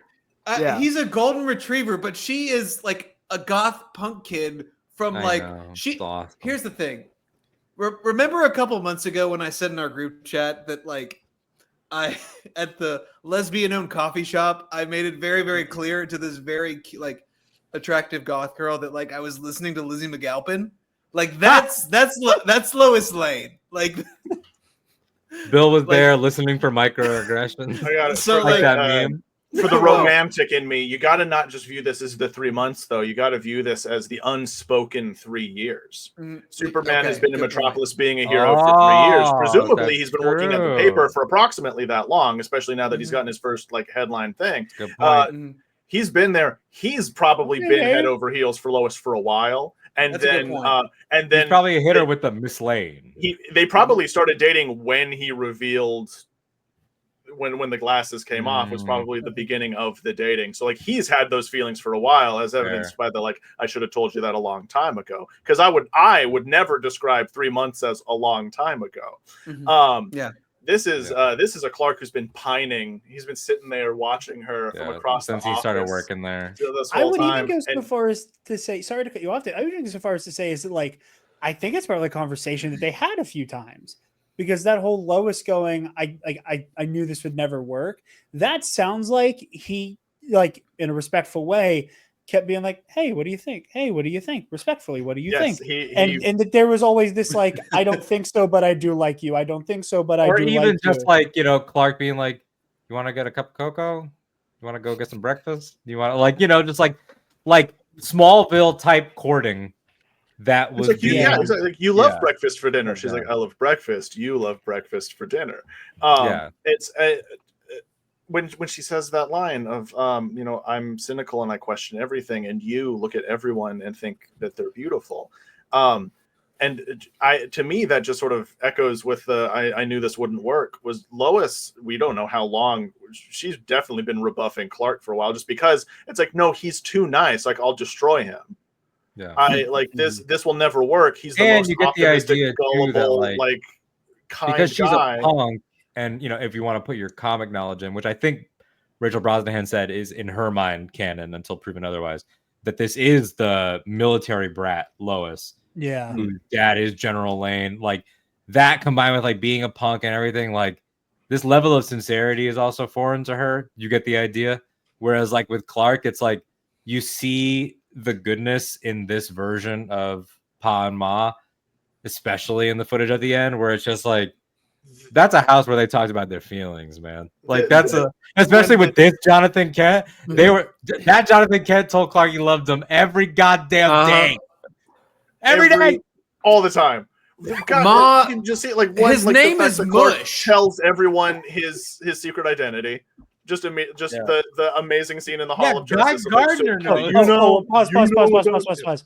With regards to Guy, he told us because we're of the cloth. That's so good. Fucking You're of the cloth. And then his explanation is just Yeah, good point. It's a good point. that line of the cloth. I had to interrupt. and because the I fact forgot to mention during the Guy talk. the balls on old Jimmy Gunn for deciding out of all Silver Age things he's gonna canonize hypno glasses. The hypno That glasses was was such a wild ball. Such a Travis wild and I ball. talked about this coming out of the theater last night. What I love about the hypno glasses, going back to the like the scaling of the suspension of disbelief over so many years of like comic book movies dominating the blockbuster like domain, is that like 20 years ago nobody would have the gall to mention hypno glasses. No. 10 years ago hypno glasses would be mentioned as an idea and laughed away on screen as Or even yes, or alternatively, depending on the writer and filmmaker, over-explained. or over-explained or techno babbled. Like it techno babbled to justify because like it's the 20. You would have Mark Ruffalo. You would have Mark Ruffalo being like, Tony, the hypno glasses, they're still early prototype. I don't. Is this your Mark Ruffalo? I'm just kind of like, I just pictured a scene that James Gunn now legally has to deliver. I need Lois to borrow the glasses to do a journalism thing from something she's been banned from. Awesome. I need her to just be like, she's like, I can't get in. They know my face. They won't let me in. And she just looks over at Clark's desk, and the glasses are there because he's off doing Superman stuff. And it's she's like, the Doctor Who psychic paper. Yeah. Where he just like, exactly. I'm a she hell throws of a a ball, and we watch her walk right up to the security guard who has personally rebuffed her in the movie, and he looks at her and goes, "Right this way, ma'am." Like, of course. We did not. That's because we did not get a Lois Sneaks section of this, which is they have to deliver later. Because you can imagine a version of this script 20 years ago, there wouldn't have been, because we were afraid of a robust supporting cast back then. You had like one friend, one love interest, and one friend. But like Jimmy's role would have been nothing 15 or even 10 years ago, and Lois would have gotten don't worry, information. Don't worry, 9 years ago, agent got shot in the fucking head. So yeah, we would have had though a scene of Lois looking real sexy at a gala, where she would have overheard some of this Luther information while she danced, and then her and Lex would have a dance, and it would be really uncomfortable,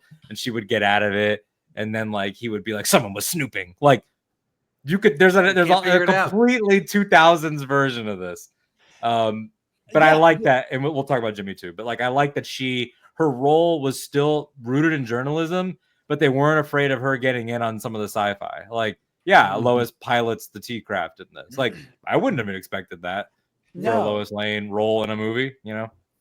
But like you were saying, and that's exactly what I said to Travis. I said it would go one of two ways. Like I said, it would be lampshaded and made fun of, or it would be over-explained to justify explaining why nobody recognizes a Clark Kent as Superman. Blah blah blah. People don't love fun, but James Gunn knows. Well, people just accepted magic fucking space rocks can annihilate half of reality. Fuck it. Hypno glasses, suck my dick. Like hypno glasses followed by a scene of Superman and Metamorpho and a dog escaping a black hole via super breath while holding a baby in one hand. Yeah, like, and Metamorpho just his head at that point. He's a squid. Yeah, I do like the idea of James Gunn saying just like suck my dick. Like it is. It's out of all this. Every couple keystrokes, it's fuck you or suck my dick. So like we'll talk about the future later, but like there are things that like, and again, I don't want to. We're all playing real nice so far. about the previous iteration of this character, and we should all be proud of ourselves. Let's give ourselves a round of applause. I'm not clapping. 90% of it is because Travis didn't have power. That's okay. All And it's it's just like all it's gonna take is a spark, and this can of gasoline will go off. Yeah, the two of you are gonna crash. I'm gonna very delicately say this point. Then it was just that in the last take, I will say I like Michael Shannon Zod in and of I do it as a take. Yeah, but like there were things that I was like imagining at the time, thinking we'd get a Man of Steel 2, where I was just like, I don't really know if like I'm excited for X idea in this. You know what I mean? Like it's like Zod makes sense, and like we have a Lex that we know will probably show up. But like I was just like, I don't want to see like the Snyder Brainiac because he'll just be like a gray sort of techno-organic asshole. Like I don't like. I knew that I would never get Vandal Savage would play great. Sure, but it's like I knew I was never gonna get like Synthezoid Man with green skin and the gem and the silver. Like I think, but now it's like I'm like, ooh, we can get Brainiac, we can get, we already know there's a Metallo, we're definitely gonna get a Bizarro. Like there are things like we can get an awesome Parasite, we can get Mixelplict, whatever how you ever say his name, like Mixixpitalik. Like you could get like any of these people in such a, and I don't ever want to see Doomsday again, but if they did, you'd have the white hair and everything. I want to see a real Doomsday. I want to see my boy in the green shorts. I need the green capris. Here's the thing. Doomsday, December 2026. You'll see it. Don't worry. Yeah. But I'll be diplomatic with my my take on the previous iteration of Superman. Ironically, I really liked where he ended up in Justice League. Same. Where like he could have right at the end. Yeah, right at the end. Like if Man of Steel 2 is like, oh, he's finally Superman now. Yeah. Mm-hmm. What's his line where I'm a big fan of justice? I like I'm a big fan of justice. And then he punches there it is. Wolf in the mouth. Yeah. Everybody absolutely simmer down for a second. I have to say something. Don't let the listeners or the viewers hear this. Joss Whedon kind of cooked with Superman. I know he's persona non grata now, but like he wrote a good Clark. Breaking news: Alden Diaz loves Joss Whedon and everything he's ever done. We're entering. I think just especially because now we're viewing celebrity and all that stuff as much more human, and we're looking at like errors of people can make, and we saw like James Gunn is a guy who cancel culture came for him for some very stupid bad joke tweets. We're living in a strange age now of like, what are you supposed to do when a problematic person makes a good piece of art? Mm-hmm. Yeah, it's an interesting conversation, and the one that I don't think there's a good answer to at all. Panel. Yeah, so I'm very used to problematic people, and I also condone. I also I did not like Snyder's take on Superman at all. Every single time I went and saw them, and I did see all of them because I torture myself. It was painful. I've seen everything. It's painful. I have a duty to uphold, which is like I have to know everything about this stuff. It was always painful. Superman at the end of Justice League, I was like, I feel a little okay. I feel not the greatest, but I'm like, I feel a little. He carried a building full of people to safety. I'm feeling kind of okay right now. And I was like, you know what? Maybe this universe isn't doomed. Who knows? And then they immediately were like, actually, we're scrapping. But to that point, everything that Superman does in this movie is exactly what Superman should have been from the very fucking beginning. You shouldn't have to have 3 to 4 movies to get to that point. You don't need 4 movies explaining why Superman is nice. Yeah. We need 4 movies to explain the character development of why a guy would want to be nice. Well, because they needed 4 movies to undo what was I supposed to do? Let them die? Maybe. Yeah. Yeah. And I'm glad you said that. And I'm glad you said that because to tie into both of your points just now, we didn't need that time. You mentioned Jonathan Kent. It's like everything, again, in a great moment of let's state the themes. Like, the parents ain't for telling their kids who they're gonna be, or like all that shit. Like this Jonathan Kent, who is Mush, who is an everyman, Pruitt Taylor Vince, shout out 2005 Constantine, which he's in. It's just like so, and you know, we haven't mentioned the Jor-El and Lara of it all, which of course is a take not everybody likes conceptually, but I think it is the best possible version of that take that you could do because of how it marries to the Kents. And it's like, I've seen some people, I think, have two overblown reactions to it. One is Clark rejects his Kryptonian heritage in this movie, which I do not agree with at all. No. And then two is it says Kryptonians are bad. No, it doesn't. It says Jor-El and Lara are bad. It says that the House of El wants to do this. It does not make a judgment on the entire people. Can I bring The Last Jedi into this? Yes.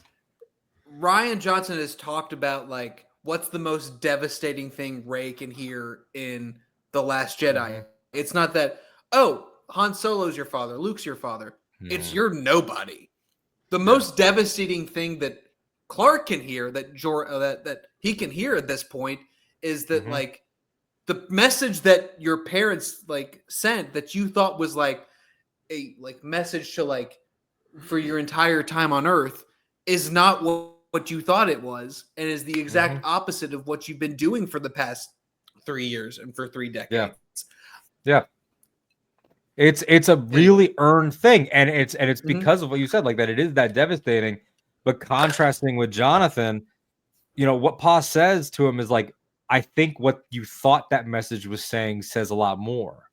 Like you took out of that, because there's an intentional, and it's a really smart writing, there's an intentional not lie but half truth that in the Lois interview scene, when he addresses the message, he says, well, it told me to blah blah blah blah blah. No, it didn't. No. And then in their second scene, while Imp Fight is happening, he says that's what I thought it was saying. And then you get to he clarifies. Then Jonathan is like, well, that matters. So at the end, you don't have a rejection of Krypton. It's just like, I was telling you this, Jared, like the movie that it made me think of the most is not a movie that it has a lot of in common with, except for one character, and that's Conclave. Spoilers for Conclave. You get to the end, and the person that's selected to be Pope is Benitez, this humble guy that none of them knew anything about, who was an outsider who preaches peace. And he says in a beautiful speech, the church is what we do next. The church isn't what we have been and what everything is and our deeds and our anger and all this stuff. It's not the past. The church is whatever we do next. Krypton is whatever Clark Kent does now. It's not what Jor-El and Lara recorded. Like he gets to be what Kryptonians are. And it is, I think, it's very intentional. He's not at the farm watching home videos. He's not in Lois's apartment watching home videos. He's in the fortress with his dog, well, his cousin's dog, and a brief visit from his cousin and his repaired robots, looking at his super Kryptonian computers. But it's got Kent stuff playing now. It's I'm injecting Smallville into what a Kryptonian is. Yeah. Like it's combining, and that's how you earn it. Because on paper, it's a really risky idea. And like I think My Adventures like brushes up against it, and then it ends up being not true. Yeah, and like obviously Birthright, it was propaganda. Like so, it's like this is as committed as they've been to it, and it's the only way they could have done it. And it's so beautiful. I think is going to be really, really interesting in whatever sequel, whether it's a team up or whatever, when they finally like they do like the Krypton, like he talks to his like the consciousness of his dad of his like a more active Bradley Cooper. Jor-El. Like and seeing what that is, because like I need to see. Like our next thing is going to be Supergirl. We're going to get her tale. We're going to see some stuff. We have David Krumholtz cast as Zor-El. We have Jor's older brother going to be sitting there on screen. What's his philosophy? Because what Lara and Jor were spouting off there, that sounds very Zod to me. Yeah, that sounds very much like if they introduce a Zod in this. Zod we'll talk about like the future. Like, but I was saying to you, Jared, like if I got my way for a sequel, it might not be the first thing I'd pick, but if they came to me and were like, "Hey, we're thinking Zod," first thing, as James Gunn loves to cast from his group of friends, Dave Bautista Zod as the now slimmed down Dave that he is now with the gray beard he's been rocking lately. And you introduce Zod, and what if Zod shows up and he's like, and it's a flip because he's always looking for the son of Jor-El to kill him. What if he finds the son of Jor-El and he's like, I've been looking for you. I'm so happy that Jor-El lives on. Do you know how many worlds we brought down together? Like, and what if it's that angle? Like, it could the totally places be a we heartbreak conquered. scene. Or it could be a thing Jesus. of, Jor-El is one of Krypton's greatest scientists. This could be a thing. Maybe Kryptonians didn't necessarily know about superpowers on other planets, and maybe they did and they were outlawed or something like that. I need to see what David Krumholtz as Jor-El is going to act like. Because what if he comes on screen and he's just like, oh, my jerk conservative little brother. Like, God, that dude, I like, was he's a thinking the crazy same thing. guy. Like, especially because usually Jor-El is ostracized in like 80% of the takes, I guess, in the climate metaphor of, well, we don't listen to Jor-El because we're ignorant and to science. What if it is like, no, we're pretty up on the science, but Jor-El and the House of El think they should rule. When House of El is like that. Comes to you, that was something. My thing is I write a bunch of fan fiction and yell about it on TikTok. That was something I had to answer. Was they've never really done for me a good enough answer of when Krypton's top scientist comes to the planet's government and says the planet's exploding, and they all go, nah. Yeah, why have a top scientist? What are you talking about? What do you mean no? He just said it is. And it's like there's what's the reason why? What if like this is the guy who's like, oh, that's the guy who cured cancer. He's also very outspokenly racist. Yeah. And it's just like he wants a monarchy. He's a weirdo. Yeah. He comes in, he's like, hey, it's me, the guy. I want to conquer all the other planets because we're the best. Also, ours is about to explode. And they're like, I also think there could be room for like a take where like Jor-El sends them away or sends Kal-El away, but like, not that it excuses Jor-El and Kara's like hypothesis about what Clark should do once he gets to Earth. But I also kind of don't hate the idea of like them just not understanding what's wrong with that. And I think it is such a great juxtaposition. I think it's such a great juxtaposition. How do you do that? How, again, like Jor-El's consciousness inside of a crystal. There's a number of ways you can do it. Yeah. But what but like, again, like thematically, it is such a great counterpoint. Like Superman doesn't know that he was sent to Earth with the intent to do Baravia shit. Mm-hmm. Pardon my hiccups. I didn't get that. So like Superman later realizing that like, oh, like Baravia, like these were bloodthirsty conquerors. These guys were into manifest destiny. My parents had a very like, like, again, it's not, I'm not condoning this and I'm not saying it's good. It's just, it makes it more complicated. And I think it makes it even richer in the way that like the United States looked at Native Americans, where it was like, oh, like, kill the savage, save the man. Like, oh, like we can help you. Our way of life will be inherently better for you than what you have. Which is the front that Baravia uses. Colonizers. Because Baravia says, like, we have to free the Jarnpurians from their tyrannical government, Hamas. And it's like, so it's but like. Then, like, they're like. But then they flip the script at the end. Once they get permission from Luthor to go ahead, it's spill all their blood. Jarnpurian blood. Yeah. The second that they are elected, the permission structure of authoritarianism is that. And it's like, so that as I tying in with that, like if all these parallels proceed as we learn more, that Jor-El and Zor-El, that the falling out of these brothers, and that could add to Kara's pain. We'll talk about her at the end. Like it's like, is the tragedy that her father fought for good. You want to do a crazy take? Like, what if Zod was a rebel general? And he was like, I'm hunting you because your father was a monster. Give me the Zod Killmonger. Anti-hero Zod. Zodmonger. Like, Jesus Christ. Like a Zod with a really good point. Yeah. And like I said, like, and Alden, you had just said, like, Baravia, they like it is, it's an ipso facto justification. They want to conquer Jarnpur, and they'll say whatever the fuck they have to do it. I love the idea of like Krypton or the Kryptonian culture that is like kind of in place, that like what the way Jor-El looks at it. And I love the idea that it doesn't make it okay, but I love the idea of them like genuinely believing they're doing the right thing. And I think that's a great issue to put into Superman's lap, because and there are that's like also like sci-fi trappings that, like, given the Silver Age nature of this take, like, and the fact that there is a crypto, like, this is about to get real nerdy, but like, I know that there's like one crypto origin that's like parallel evolution explaining why the same species exist over there based on like the observations of Earth and like the science. And it's like, what if Jor-El's like most recent data on us is that we're like Neanderthals, like killing like well, they say in the Christopher Reeve Superman, where they're like doing the like Jor-El says, he's like, by the time you get to Earth, we've technically been gone for like thousands of years. Like, because of like the rate at which you're traveling through space, which is its own like weird, like bizarre moment of like aggressive high sci-fi or hard sci-fi. But like, but that's the one thing Superman is never really forced to come to grips with in this movie. And that's not a complaint, but it's like Superman does the objective right thing and steps in before Jarhimpor can be conquered and just ethnically cleansed by Baravia. Because he just has his moment. It was the right thing to do. People were going to die. He gets to have that, and like, we know that's fucking Superman. We know he's in the right. We know he's about to get. We know he's about to get famed over it.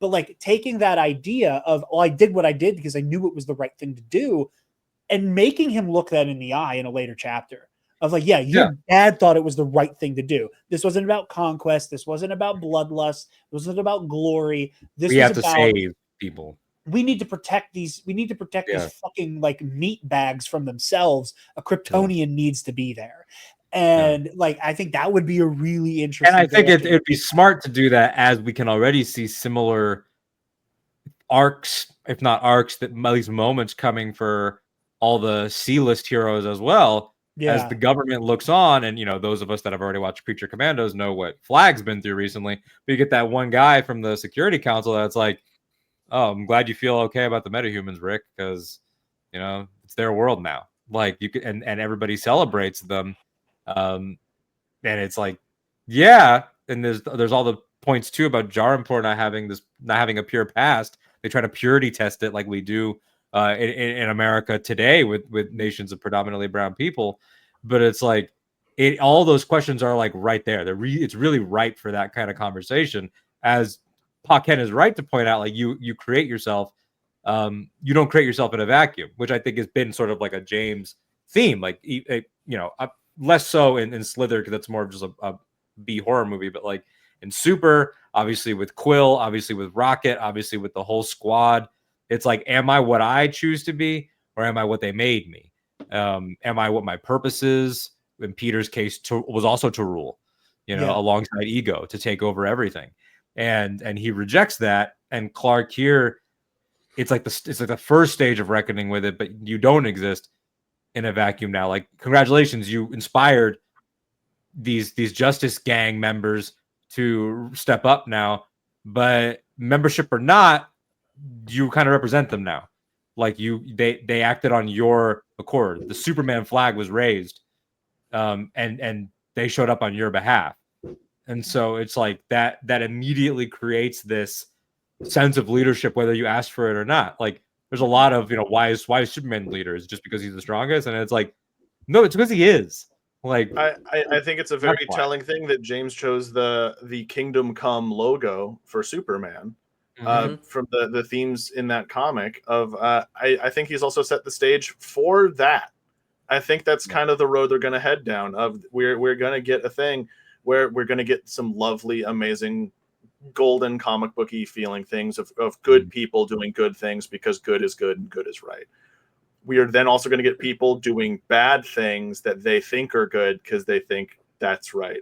And I think we're going to see the message get corrupted, but hopefully, just like in Kingdom Come, the shining beacon of truth, justice, hope, Superman will be there to correct things when things get out of hand. Of like, hey, I'm not going to let anti-heroism take over. So I think the thing the government is afraid of, I think James wouldn't have included a line like that of, good thing you're cool with them because they're the ones calling the shots. He wouldn't have included that if he is not going to play on that. I think we are going to get some more anti-heroism stuff, but specifically to start pointing out that that isn't right. And I think he's going to explore that on screen in some future stuff. And that's exactly why I think he said like Batman and Wonder Woman, outside of being members of the Trinity, like why they're so important for this, like their perspective of Diana. Diana is part of like the beginning of that crawl.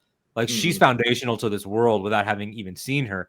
And then of course Bruce in any take, no matter the tone, no matter if it's a gray suit with a blue cape and a yellow circle, like whatever they end up doing, Bruce is right on the line of what Clark is comfortable with. That's his brother, but he also can never be him. And Bruce knows that's my brother, and I can never be him, even if I want to be. And it's so that it's great like comic where they're both singing each other's praises. Also, I don't know if you guys can hear somebody nearby is setting off a shit ton of fireworks. I don't know if it's coming in the recording or not. I couldn't up until now. So far, I think you're good. Okay. But I don't know who the fuck is blowing shit up right now next to my house. Happy 14th of July, that famous night for fireworks. Classic. But yeah, it's all those things that I think they nail about him as a character, and then within that context too of the raising people up and of these shared themes, that everybody ends the story in a more optimistic place, and then Lex obviously is set up to go to an even worse place, and he's going to Belle Reve, where we already saw in the Suicide Squad and in Creature Commandos. That line got such a big laugh out of Taylor, by the way. I don't know where Bill went. Oh, the bald line? Yeah, take his bald ass to Belle Reve. Bald ass to Belle Reve. It's so awesome. There's a Letterboxd review that was like, he's bald and he's torturing people who have hair. And that was the whole review. It's true. He's great. I mean, I feel like we talked about every supporting character. I just don't want to leave anybody out. I mean, Crypto. I think we've gotten through pretty much everybody. I'll shout some quick praise to Eve Tessmacher real quick. Oh, she's so funny. Good old Mutant Toes herself. I adored the character of Eve in this. I thought she was so funny. Eve is not a character that is explored too much in the Reeve films, but she mostly just made goo eyes at Superman and give him that little kiss when she took the kryptonite necklace off him. But here, I just like how smart she ended up being. She was really set up to be like, no, she's just a ditzy no one, but like, no, she was very purposefully securing her stuff. Sure, she has some attachment stuff with how fast she glommed on to Jimmy, but I mean, as we've seen, Jimmy's magnetism is unmatched. The man, I mean, who can blame her for falling in love with him? It's just, oh my God. But it's thematically too, like it fits with the theme of the movie too, of these people being more than what they appear and like having a better potential. Like she is an idiot in the same way that Guy is an asshole. Like it's just one part. It's just one thing. Like they still show up for you, despite their, like, you would never pick them first. Obviously, that's what Nathan has said about Guy as a Green Lantern. He's like, he's like, if you ask for a Green Lantern and then you get him, you're like, huh. Like, like, come on. But it matters still. But he's still mad. Kyle wasn't there. Dude, Kyle fans are going to be suffering for the next couple of years, being the one of the core four not adapted yet. We'll get even Jessica Cruz has gotten some love in animation, which makes it even harder. He's getting a show. Man. But no, I mean, Jimmy's great. Like, I love everything to do with him.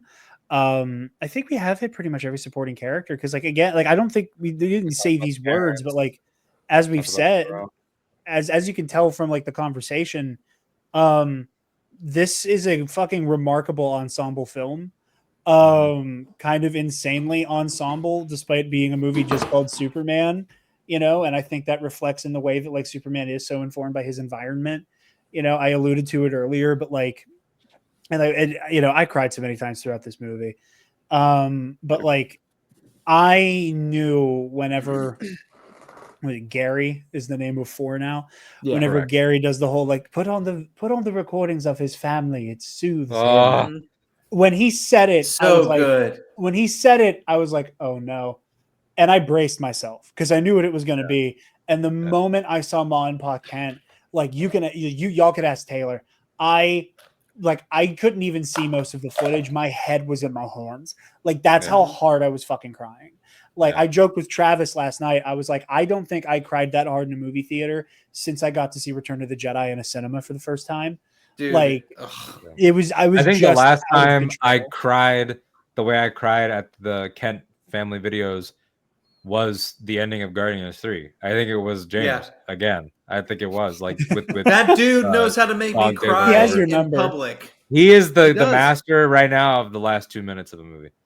He does a lot of things well, but that motherfucker can end a movie. Like I cannot like leaving this one. I was like, oh, but of course, like that's the only way that you could have wrapped this particular arc. And even like you could cynically argue like, oh, they had to throw in Supergirl just to tell you what movie was next. Like I'm sure that will start soon in the next couple of weeks. As when we inevitably decide we hate it. Yeah. Of course, it'll go through the Force Awakens arc where people that love it right now are going to be like, it's actually kind of a retread of 78. That we're going to have that soon. But like that kerosene couldn't be placed anywhere else if you're going to do it because it contrasts with his upbringing. And it shows that it's that one final, like the family is bigger than you thought. Family is what's going to motivate him now. And he cares. Like it shows you immediately a little tease of a new dynamic. Like we've seen like the cheeky teases from Gunn about what's next, and he won't say if it's Superman 2 or not, but he keeps hinting that it's not exactly that. But it's like in the meantime, it's a safe assumption that he'll be in hers. It's in some way like it'd be fun if like he shows up at one of her bars, like has a drink with her or something like that. Like you could see something like that very easily, but it's just like such a immediate like shot of her personality that when you add her to everyone else that we met, to your point about being an ensemble, it's like it really feels like the door is like I said this is the most DC movie to ever DC, and I think it is in terms of the most. I think I would also say it's the best DC movie not named The Batman for me. And I think that it just like it makes you feel that like anything is possible. Like, yeah, we're getting Supergirl and Lobo and Clayface next year. But like in that Clayface movie, who the fuck knows what could happen? Like, who the hell knows? Like it just feels it kind of, and again, not to do like the We're Right tour, but I will right now on behalf of the five of us. It's just like this whole idea of like for me. You're welcome. The whole champ to champ, of course, as only we can. It's like this whole idea of superhero fatigue. It was always bullshit, and it was always fake. And like I firmly believe that. James Gunn firmly believes that, and he's right when he says no. It's just like certain story fatigue. It's mediocre fatigue. It's repetitive fatigue. Like nobody has actual superhero fatigue because this is a sci-fi adventure. This is a 50s pulp thing. Like it knows what it is. It leans into what it is. And like by the time we do get Brave and the Bold and it's Bruce and Damian, I will expect that to be whatever it has to be. But then in that, they could have, any number of bat allies in that movie. Like this whole concern about too many characters or anything, like we're so past it. They better pad Nightwing's ass. I swear it needs to be so juicy. I'll stand on that hill. I'll die there. Listen, we need a fat ass. I can't wait to see all of we need the canonically fat ass on screen. All of the when David talks about all the training he did, like when he got the part, James is like, in the time before we start shooting, work on your shoulders. Like you have the perfect frame, you're the perfect height, perfect look. Bring out your shoulders a bit for the Superman shots. Whoever gets cast as Nightwing is going to get a call and be like, hey, man, love you. You're the perfect look. Nothing but squats and hip thrusts, man, for the next 6 months. A sizable chunk of the budget for Brave and the Bold is going to be getting a BBL for whoever plays Dick Grayson. We need a fatty. Put a fatty right there for me. There you go. Oh, perfect. It's very much. I remember this interview with Mel Brooks when he was casting for Lily Von Shtupp in Blazing Saddles, where he had to go through that awkward moment of asking all of the women, it's like, okay, now I need to see your legs because that's a bit of the character. It's going to be that moment with all these guys. I'm like, great take, great thing, so good. spin that thing around. Let's see, like, What that thing do? What it do? Hearing James Gunn Have go, the pin-up "Oh, of Nightwing looking back beside like life-sized and be like, all right, now stand next to this, make the same pose. Okay. Yeah, it's like good, Necessary. perfect, great. hearing Yeah, James Gunn go, hey, can you starting put with that shit on Damien the floor is for me?" so starting with Damien with a presumably 35 to 36-year-old Bruce. Wild, but like, let's do this. I'm in. You got me. Like, I'll trust you, James. How old is Damien in the comics usually? Like when he first like becomes Robin? Great question. Like, Damien is 10 when he premieres as Robin. He is 10. Oh yeah, old. like listen, he's so Bruce got like 26-year-old Bruce and Talia. presumably that would be when he's still at the league training. He and Talia did the do, and she never told him. And then he went off having a and Baja blast, you know. He adopted a bunch of 12-year-old boys in quick, rapid succession. And so now he has, his 24-year-old, his 22-year-old, and his 16-year-old son. And suddenly it's just like, and here's your 10-year-old assassin freshly dropped off from murder school, being like, let's do this thing, Father. I have my sword. You know what? I'm ready to kill everyone who commits crime. And Batman's like, oh God. Since we're talking about him already, not just like when will they meet, but like just like to use Batman as like the point and like what James Gunn has said, like when you see this film and you think about the fact that like him and Cornsweat have like talked a little bit about Batman, and then James did that very cheeky like, who's to say he hasn't met a guy who dresses like a bat? Like, who knows? But like it's just the idea that, and again, not to do too much of the standing in contrast to the previous take, but like I said this during many a Fortnite game already. It's like I believe wholeheartedly, just having seen this movie, that this is a world where even during his darkest days, Bruce sends Christmas presents to the Kent farm. like this is a world where Bruce Wayne always meets with Gordon for their New Year's coffee. Like this is a world where Lois and Clark have met Bruce and Selena for at least one dinner. This is lollipops in the utility belt Batman. Yeah, and like this is that, robot like, T-Rex giant penny Batman. Exactly. And like I know James sensational. And that's his word. Thank you for that. I know that like James said, I'm not really goofy, but I know. What I'm expecting like, literally is Arkham. That is the tone. Yes. That is see, that is that's how the city should look. We gotta get James on those games really quick. Because James has said in his interviews, he's unsure of the tone because he doesn't want campy Batman. But it's like, you want Arkham Batman. It's like you want animated series Batman, dude. Like we got you on this. It's animated right there. Right, just one-to-one that thing. Of like you want him dark and gritty like this, except then he's like turning around and fighting a clown who filled laughing gas into the sewers or whatever. Killer Croc is not a guy with a facial deformity. He's a crocodile. He's a crocodile. He is an actual factual crocodile. Yes. Crocodile, Mad Hatter, legit dresses like that. Like this is, and I have deep love for the Batman. It's my favorite Batman movie. The Penguin has the iceberg lounge, and in the center of this giant freezing lounge is a pool full of penguins. Like this is a thing that they do. Like that's the world. It's like it's a 1940s gangster who has a penguin enclosure. Should go straight like Freeze, Croc, Mad Hatter, Firefly. It should be they should do Phantasm in live action. Like do everything that Reeves is not doing intentionally. And I think that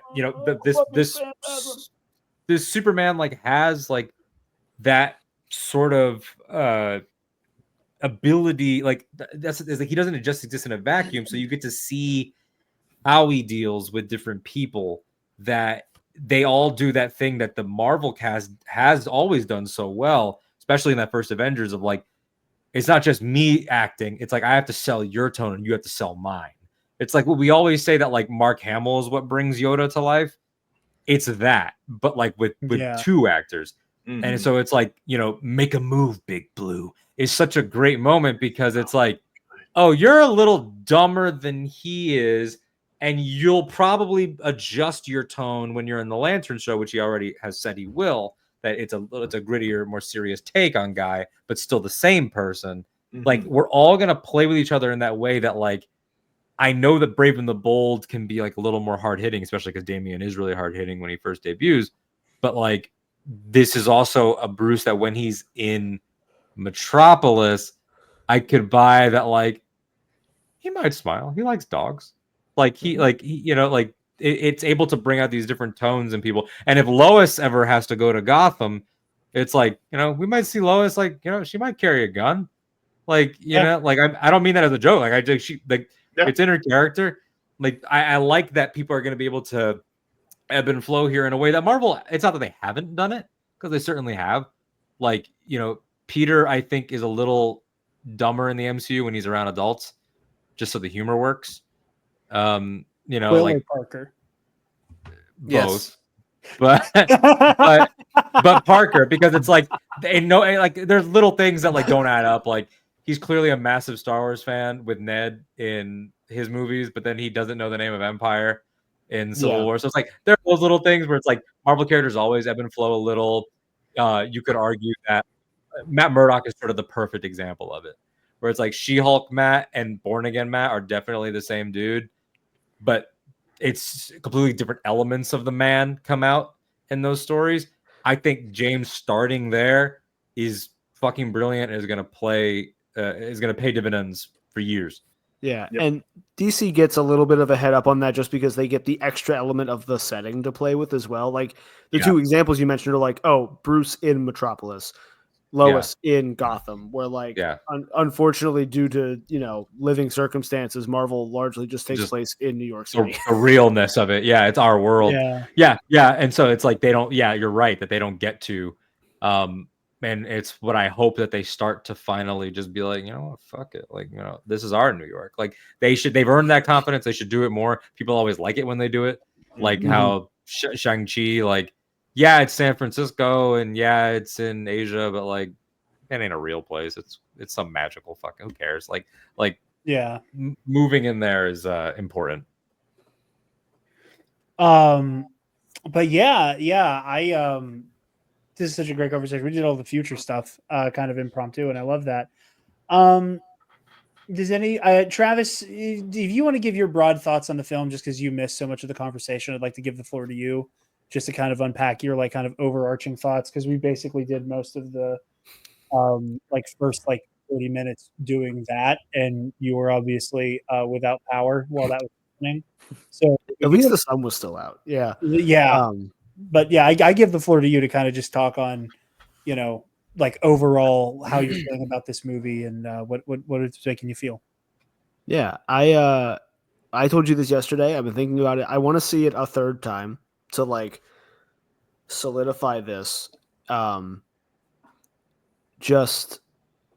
think this might be my favorite comic book movie of all time, and the only one that might bold. I love it. Yeah, I think the Batman is close. It's like Iron Man, the Batman, and this movie are all right there for me. Iron Man's solidly not number one anymore, but would absolutely be number 3. And I think just kind of what we talked about, the unapologetic nature of the movie and just the expectation that you already came in knowing that this is a Superman movie. And it's a strength that I think the animation has played with a lot. Where the animated movies, one of the fun things about those is when you drop into one of them, you get to go, okay, what is and is not happening, what has and has not happened in the DC canon, which Robin are we on? Is Wonder Woman in play? Are Clark and Lois dating? Does Lois know Clark's identity? Which Flash are we on? Has a crisis happened yet? How many? I don't mean to interrupt you, but just real quick note on that. Best thing about the whole Fortnite season is that when you talk to Robin, who is Tim, in the actual game, he has a shitty little line of dialogue where he goes, "Yeah, it's Robin, and if you don't know which one, you don't deserve to know." It's like some catty shit like that. It's so good. That's incredible. Yeah, it's I think that the DC animation has done such a great job, even in the movies that I'm not super fond of really playing that to its strengths of if you're watching this, you're a DC fan, so you know what to look out for, and we know how to play with that to give you an experience. And it feels like for the first time, like Marvel doesn't get to do this with the MCU largely because now it's its own entity. Like, and that's fine. Like they get to do that because they're the MCU. But James is really like, no, this one's for the lads. This is for everyone that loves. I say lads as a non-gender term. Thank you. I appreciate that. Yeah. I was trying to pull one and lads came to mind. I'm like, that's still gendered. That doesn't. It's fine. We'll work with it.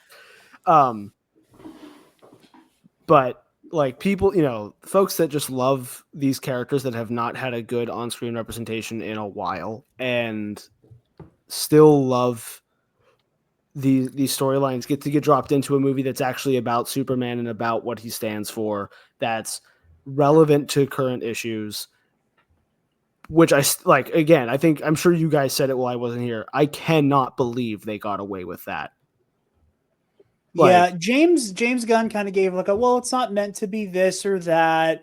And it's like, yeah, sure, I believe you when you say that. But in the same way, Tony Gilroy did the whole like, the empire isn't about Trumpism. The empire isn't about Israel, Palestine. It isn't about Ukraine, Russia. Like, yes, we all know that you guys as writers are academically smart enough to like know that it's timeless. Yeah, it's a cycles of it. However, come on, but man. WB cynical ass. But again, I also know that you are the CEO of a company and that you're not just gonna.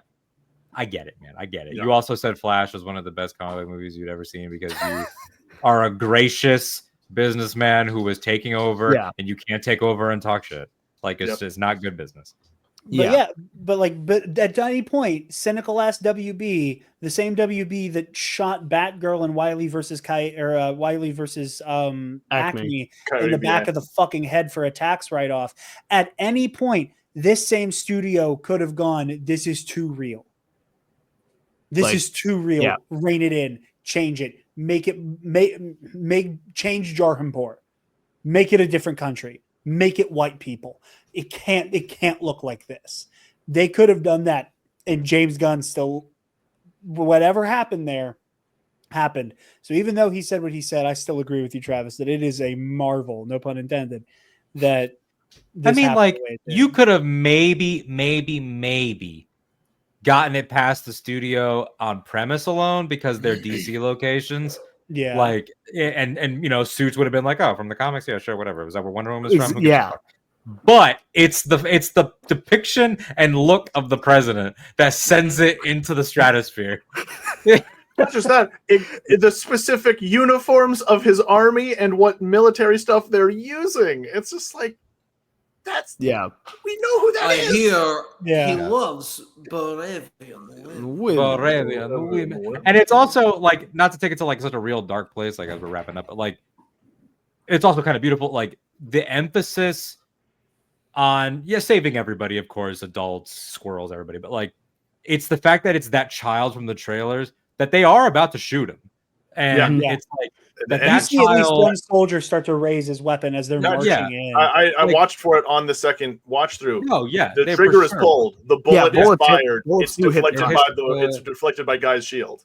Yeah, so it's like to be shot in the face before Guy Gardner showed up. Since the fucking first teaser trailer, I've been harping on the point that is satisfied so well in the movie, which is that the adults turn on Clark, not all of them, but like the adults in the immediate vicinity turn on Clark on a dime. But it's the kids that start the chant in Jarhumpur, and they never give up on him, and they know that he'll come, or through his friends this time, and it's little Joey that brings Clark and Metamorpho together to escape and then save the day. It's memories of his childhood when he was a little boy. It ends on a shot of a little Clark doing this. It is the most direct we're speaking to you since the aforementioned Last Jedi ended with a broom lightsaber toy commercial. And I say that with love, but like, that's what it is. So it's a good broom. It's a really good broom. I think it speaks a lot to one of the biggest criticisms about Superman, and something that Lois even brings up in this movie of, it's a little naive, right? Like that Clark thought that he could stop this whole thing. But like, is it not like the kids thought it was possible? Superman could stop this war. And as Superman said, like, it is. Like, he stopped a war. He did. It's that thing of, it's only naive if it's not absolutely true, but he did. He stopped a slaughter of hundreds of thousands of people. It's time to naive when you can. It's time to treat the naive notions with respect. Like it reminds me of Coulson's line in Avengers, where he says like the things that are about to come to light, we could use a little old fashioned. Like it is that, like, yeah, it's a good old boy who hangs out with his paw on the porch. Like it's the notion of that Smallville good old boy, but at the same time, like, is that corn-fed kid not right? And shouldn't we operate like he is right, even if he's not? Like, we should hold ourselves to that standard, even if the truth is that we have to be Bruce Wayne. The aspirational goal should be that we can be Clark Kent. Yeah, Clark is a man who is inherently optimistic, but the great thing about being Superman is he can make that optimism realism. He can grab the leaders of two countries who are about to bomb each other and force them to talk it out. He's like, nope, talk, no killing. No death. I'm not going to let it happen. You fire those bombs, I'm throwing them into the sun. You fire those and they bullets, managed to make him that guy, while also, and I love the way that Gunn articulated this in interviews where he talked about his power level, where he's like, he has to be that guy, but he also can't make the other Justice Leaguers irrelevant. Yes. And like, you know, for Travis's favorite, like for Green Lantern, he shines even with Superman around. Yeah. Well, and that's like, again, it's the perfect thing of like, okay, he can't be in two places at once. So he has to have people there helping him, which is, again, is a whole thing about the movie. Like, it's perfect. Also, just as a moment of, in my opinion, kind of sweetness, when Clark walked into Stag Industries and he just got that big revelation. He's hyperventilating. He's freaking out. Guy comes in, sees all the people watching this. First thing he does, mutes everyone. Gives everyone gives Clark some privacy to have this conversation. And even if it is like, even if he just wanted to do it so he could threaten or anything, it was a pretty nice thing of like, he immediately clocked loud people watching everything, mute it. This is a private conversation between us. Yeah, it's guys like, no matter what's about to happen here, them seeing this will make it, whether it's everything's fine and he needs to figure his shit out, or we need to start fighting Superman. If they see something, it's going to get so much worse. Yeah. Oh, then that's so true. All those people out there are not of the cloth. They're not of the cloth. Like that is a privileged conversation. Yeah, like that is Guy's thing, where it's like because we are of the cloth, they don't need to see this. I'm gonna tell you, I'm gonna chin check you if I have to, but they don't need to fucking see this. And it's just stupendous. Did anybody else have any closing thoughts before we get to plugs and bring this on home? Bring me home, crypto. What a picture! I will say, like, what a picture. We didn't talk about Crypto a lot, but he's excellent. Like, I think, like, it's not just the visual of it being James's dog, which is already very sweet, and the personality of him, but like the fact that he has noticeably less intelligence than the other James Gunn animals. It was important to me. It's the when he says his name, it's one head cock, and when he says get the toy, it's another. Like he has true dog intelligence, and it's not like movied up at all. Like every time that he joined the fight, you believe that like if your dog could defend you like that, it would. Whereas like obviously Rocket is a person. Eagly has a very heightened intelligence, like to a comical degree. Like Eagly like literally hugs like a person, so it's like that's different. But like, and Weasel is a somewhat man beast, but like doesn't have any intelligence. But Weasel this was just like own thing. Crypto's intelligence is smack dab between this dog at my side right now, who is a moron, and this dog by my other side, who is a genius. Who's a genius. All the commands Crypto was given, delightfully average, fly through, and this guy wouldn't get. It was spectacular. I'm trying to think if there's anything else that we're forgetting at the last second, because I feel like there might be, but like I don't know. Just as a fun thing, I love that Crypto is portrayed as a mutt. Because it's an alien dog, and so the fact that when it comes here to Earth, we would all be like, "That's a dog," but what kind? I'd like to think in my own headcanon, Crypto isn't a mutt. He's a purebred Kryptonian, whatever hound, whatever its name is on Krypton. But here on Earth, it's a dog for sure. Yeah, alien dog. Though, so we don't know. I believe it's the Crypto Poon Hound. Of course. Jesus. And then I know we mentioned her, but it is a great scene with Kara.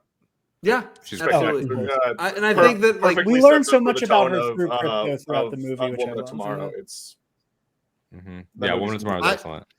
I was gonna see Supergirl regardless, but like I think that is the perfect like appetizer for what's to come next year, because like it just feels like if this movie had not been good, like it would have soured everything. But like if nothing else, like we've got something to look forward to. I'm ecstatic. Yes, absolutely. Well, I think that's all we have for you guys with this one. I will throw Dave first. Where can living people find you and what you do, my man? Mr. Radtastic. You can find me on TikTok. I technically have an Instagram, but I don't like using it because I don't like Meta. And I post stuff on YouTube, and I have the Radical Ideas podcast available on Spotify and Apple Podcasts. Come listen to me write my own entire DC Universe fan fiction. It's 60 movies long. I just completed the first phase as an audio drama podcast, and I'm now taking a summer break, which was much needed, and I'll get to phase 2 at the end of the summer.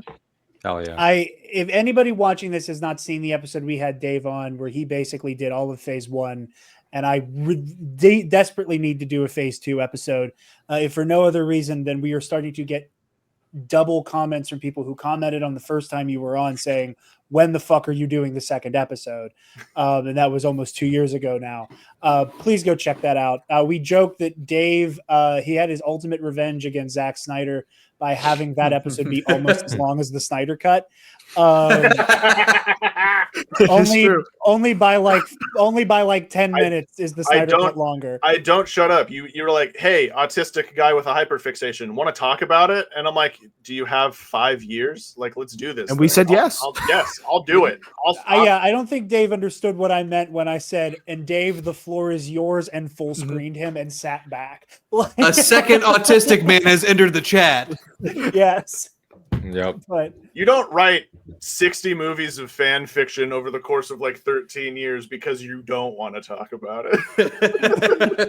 Valid. But please check it out. There's been so many things that Dave has put out there into the ether that have come into fruition. You know, Bizarro turning into Doomsday. We did that episode right after it happened in Superman and Lois, and we were all kind of laughing. Growing list of things that I pitch on TikTok to the world that get hundreds of thousands of stuff. Some things DC has seen and liked and then unliked, and I've seen them, which they've done now. I have many ideas which DC has just done. I can't confirm, and I absolutely 1,000,000% believe that every single idea I've ever had and shouted on my channel, any person who's read the same stuff as me could absolutely reach through parallel thinking. I will never actually try and claim plagiarism against these people. But I've seen you, DC. I saw the ones that you liked. I follow you. I get that as a separate notification from everything else. I saw you. Sneaky little cheeky DC. Yeah. Alden, where can the lovely people find you, brother? You can find me on Instagram and Blue Sky at that Alden Diaz, ThatAldenDiaz.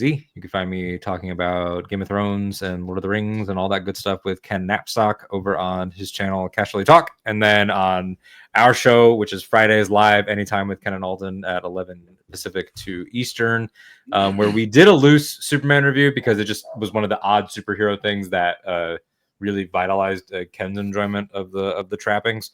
And that's it's 2 radio guys, or now ex-radio guys, I guess, kind of. It's a dead business model. Coming together for life and politics and depression and hope and anti-fascism and anything else. And then Star Wars show reboot, TBD. It's a money thing. It's really just getting equipment and things together. But yeah, and I'll be seeing this movie a bunch more times, no doubt. So hit me up if you want to talk about it. Unless your take is like really bad, in which case I've unfollowed like 2 people on Letterboxd for not liking this movie. It's their right. It's their right. But I can't. You're right. That's also. I just can't see that. I just can't see it right now. I'm in a different era. I'm choosing peace now.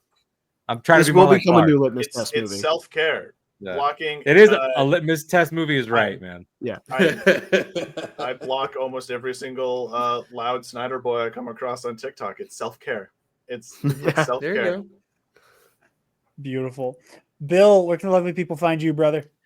You can find me on Twitter, Instagram, Blue Sky at Star Wars Bill. I'm occasionally show up here to give my thoughts on anything I've watched recently. Follow me there. Send me your bourbon recommendations. I'll probably drink them. And also, if you like Snyder movies, say hi. I'll tell you you're wrong, hold on. but still. You forgot one thing. What's that? They could find you down at the Y. They can find me at the High Street YMCA in Lexington, Kentucky, balling on these haters Monday, Tuesday, Wednesday, stunting on these hoes, letting them know. I'll shoot a 3 in your eye. You'll know. You'll figure it out. Guard me or don't. Actually, don't guard me so I can hit it. Fuck y'all. Anyway, love y'all. Bill has turned into the basketball equivalent to Connor for running. It's beautiful. Travis, where can the lovely people find you, my man? Like Alden said, probably at the theater again, watching this movie for another time. I want to give it at least a week, and then I'm just going to watch it like 7 times. Amazing. And then maybe on TikTok. That's like the only thing I ever post anymore. I'll repost things on TikTok. Valid. It's mostly One Piece edits. I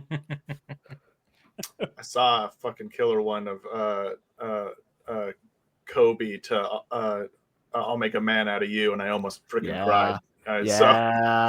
Dude, my page, they just finished Coma's backstory, and my page is not going to be watchable for at least a week without crying at all times. It's going to be rough. Jarod. Yes. Where? You guys, real quick on the topic of TikTok edits, we talked about this on 2 T-Naps ago. I'm reiterating it now because it's relevant. What Taylor has decided her favorite pastime is she will send me edits of either Luke with Ahsoka or Luke Skywalker with Obi-Wan Kenobi set to the song from Epic the Musical where it's Telemachus and Athena talking about Odysseus constantly, and I think she just wants to see how many times she can make me cry while she's at work and I'm at home. And it's not okay. But no, you guys can find me on Blue Sky and Instagram at DarkJedi2552 and TikTok occasionally. You can find the Nerd Academy podcast on Facebook, Twitter, Instagram, Blue Sky, YouTube, wherever you get your podcasts, and on our website, thenerdacademypodcast.com, where if you want to go ahead and hit the support the show link, you can donate to our Patreon. Where's the fucking clip? This is the second week in a row where I lost the clip. There it is. Hey, give me $1. Speaking of our patrons, thank you to our $10 alumnus, Ray Clausen, Paco, and Brennan Marr from Page Turners. They Were Not. Star Wars Versus series is coming back here soon. We have some topic episodes that'll go with our actual Versus episodes. The 2 matchups I have in the pipeline right now. First one's a little gimmicky, but I wanted to do it. It's going to be Darth Kaitis versus Kylo Ren, a battle between the 2 fallen sons of Solo. And then we're doing Kit Fisto versus Darth Maul. And then Alden will be joining Spencer and I to do a Star Wars Fighter Mount Rushmore episode. Guys, we're keeping Anakin off the Rushmore, and we're getting Yaddle on. God, that is one of the funniest moments. Like if I did like an Alden highlights on TNAP, you turning the panel against me during that live stream as to who would win between Anakin and Yaddle, that's an all-timer. Dude, I voted for Yaddle multiple times the way they say that Democrats vote multiple times. I used dead addresses and social security numbers to push Yaddle through in that bracket. It's absolutely unfair. But yeah, so stay tuned to all of that. $5 tier gets you access to our Patreon exclusive shows. Be sure to stay tuned to this channel. Hopefully Bill and I are going to be able to sit down and do an Ironheart review here soon. I haven't had a chance to sit down and watch the show yet. Is this not Ironheart? No, this isn't the Ironheart review. Okay, and gotcha. I still am very sorry. I never clarified that this would be the Superman episode. No. It's better. Really it was better. Funny. Thank you for that. That was really fucking funny. So Ironheart review, obviously in a couple weeks. Fantastic Four First Steps review as well to close out SuperJurassTastic Month. But thank you also very much for watching. Alden and Dave, thank you guys so much for being on this episode. I kept telling Travis last night, Pleasure I to was come like, on. I kept telling him, I was like, we are going to have a murderer's fucking row for this episode. And in my opinion, this did not disappoint. And I hope all of you enjoyed this very thorough conversation of James Gunn's Superman. So thank you all for watching or listening, and class dismissed. Stop! Move away from the